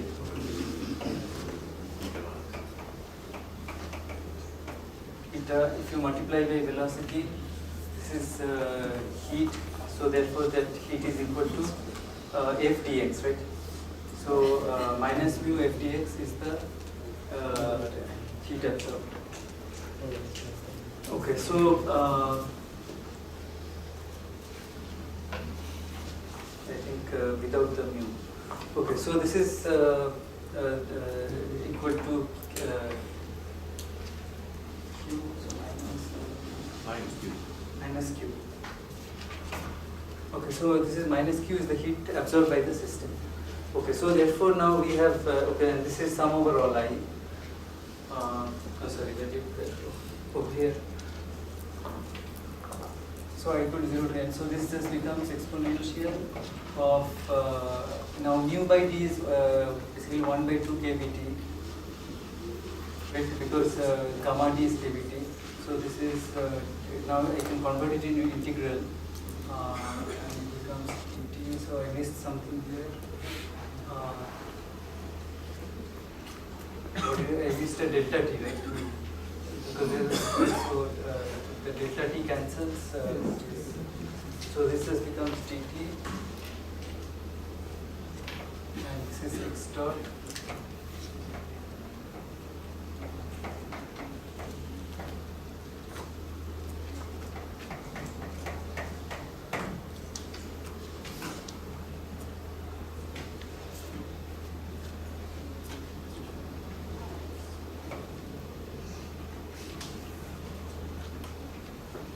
Okay, so this is clear. Beta is 1 by kBt.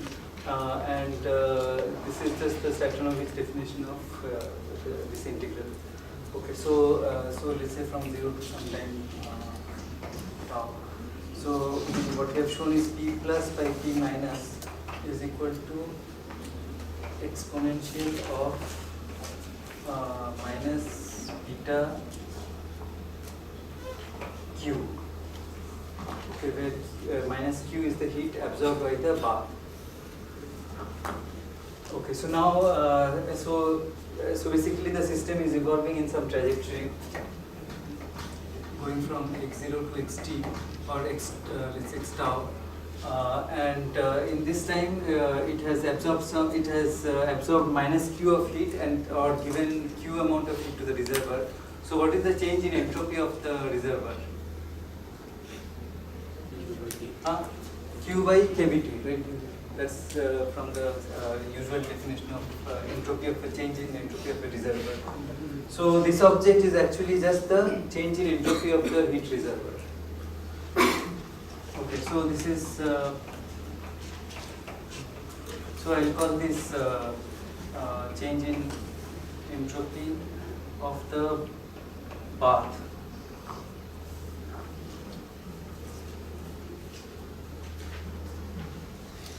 Okay, so this is important. I mean, the probability of forward trajectory by reverse trajectory is proportional. So if there's a lot of, I mean, so usually this means that forward trajectories are like if this is entropy generated, then this is more probable than this part. Okay, so right. So anyway, we'll discuss this later, but let's hope this is clear. Now, just few more steps, and we'll get our first fluctuation theorem. Can I take 2 more? Or is too much? 2 more. 2 more. Okay. So let me just state the.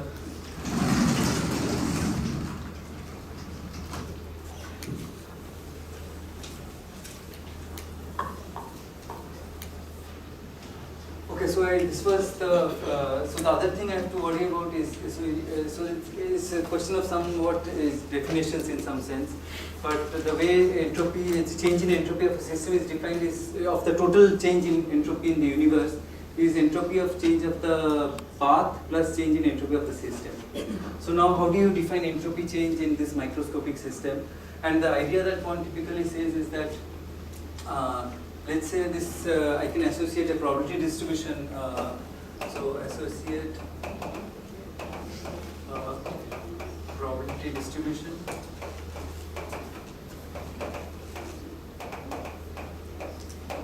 to my degrees of freedom, to x, let's say.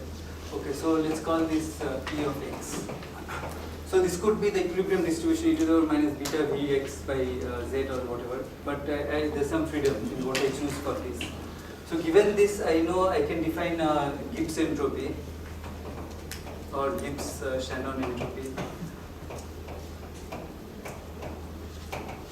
for my this system, which is S equals to minus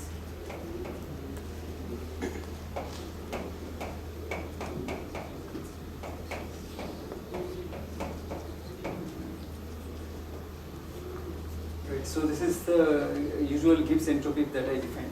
Now this I can interpret as this is the probability of a configuration X, and then given that it's in this probability, what is the entropy of this object, of the particle, right? So I can interpret minus kb log px as the entropy of a particular microscopic. See, normally entropies are associated with ensembles, but now somehow I want to associate an entropy with a particular microscopic configuration. Okay, so I just define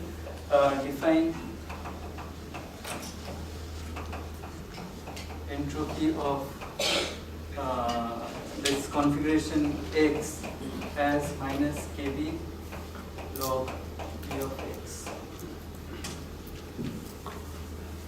Okay, so now again, so now I can ask what is the what is the change in total change in entropy? So I'll call it S total.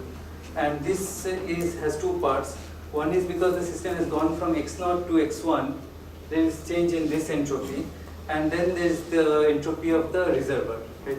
So the bath entropy we already calculated. So let's call that delta S bath, which is that object. So it's just minus beta Q. That's the change in entropy of the bath. And the system entropy, because it went from x naught to x tau, it is minus. This is the final entropy. And then you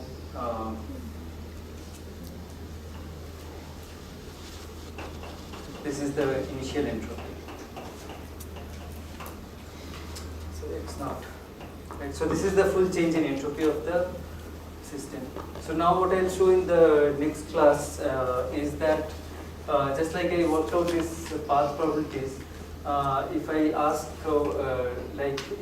what is the probability of a forward trajectory conditioned on this initial distribution P of x, that x naught is chosen from this distribution, and then I compute this trajectory and then P minus. So it's not starting from x naught, but it's starting from this distribution P of x. Okay, so it's conditioned on this.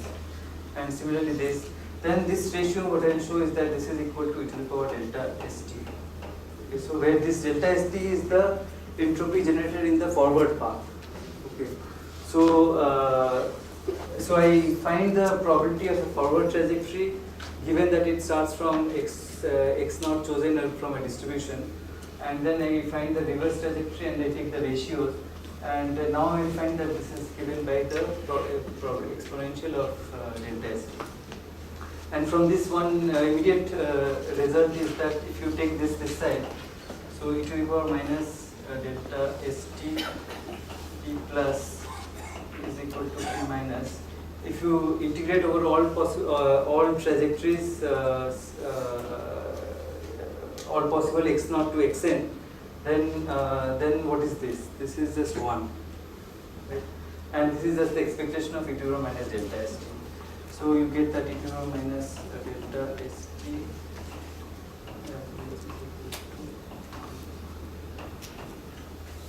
Okay, so this is the first. I hope the sign is correct. It's correct, right? It's correct. So yeah, so this is the first important fluctuation theorem. Not first means not in the historical sense, but it's the easiest one in some sense. I think probably first shown in Seifert's paper in 2005, and we'll try to then see some consequences of this. Okay, so the meaning of this is like you look at forward trajectory, find the entropy, what is delta S, do large number of such trajectories, and then take an average, and you find that it's always 1. Okay. So it's, I mean, because it's an exact equality, it's nice, and so this is typical of all these fluctuation theorems. Like they look at very complicated objects, but they give you nice identities, and so on. This is, and from this actually you can show that if you take an average. Okay, so this is one more step. This is always greater than equal to 0. Okay, so this equality results in this inequality, which is the usual second law, right? Total change in entropy is always greater than equal to 0. So you can, in some sense, show this. Okay, so sorry for taking too long.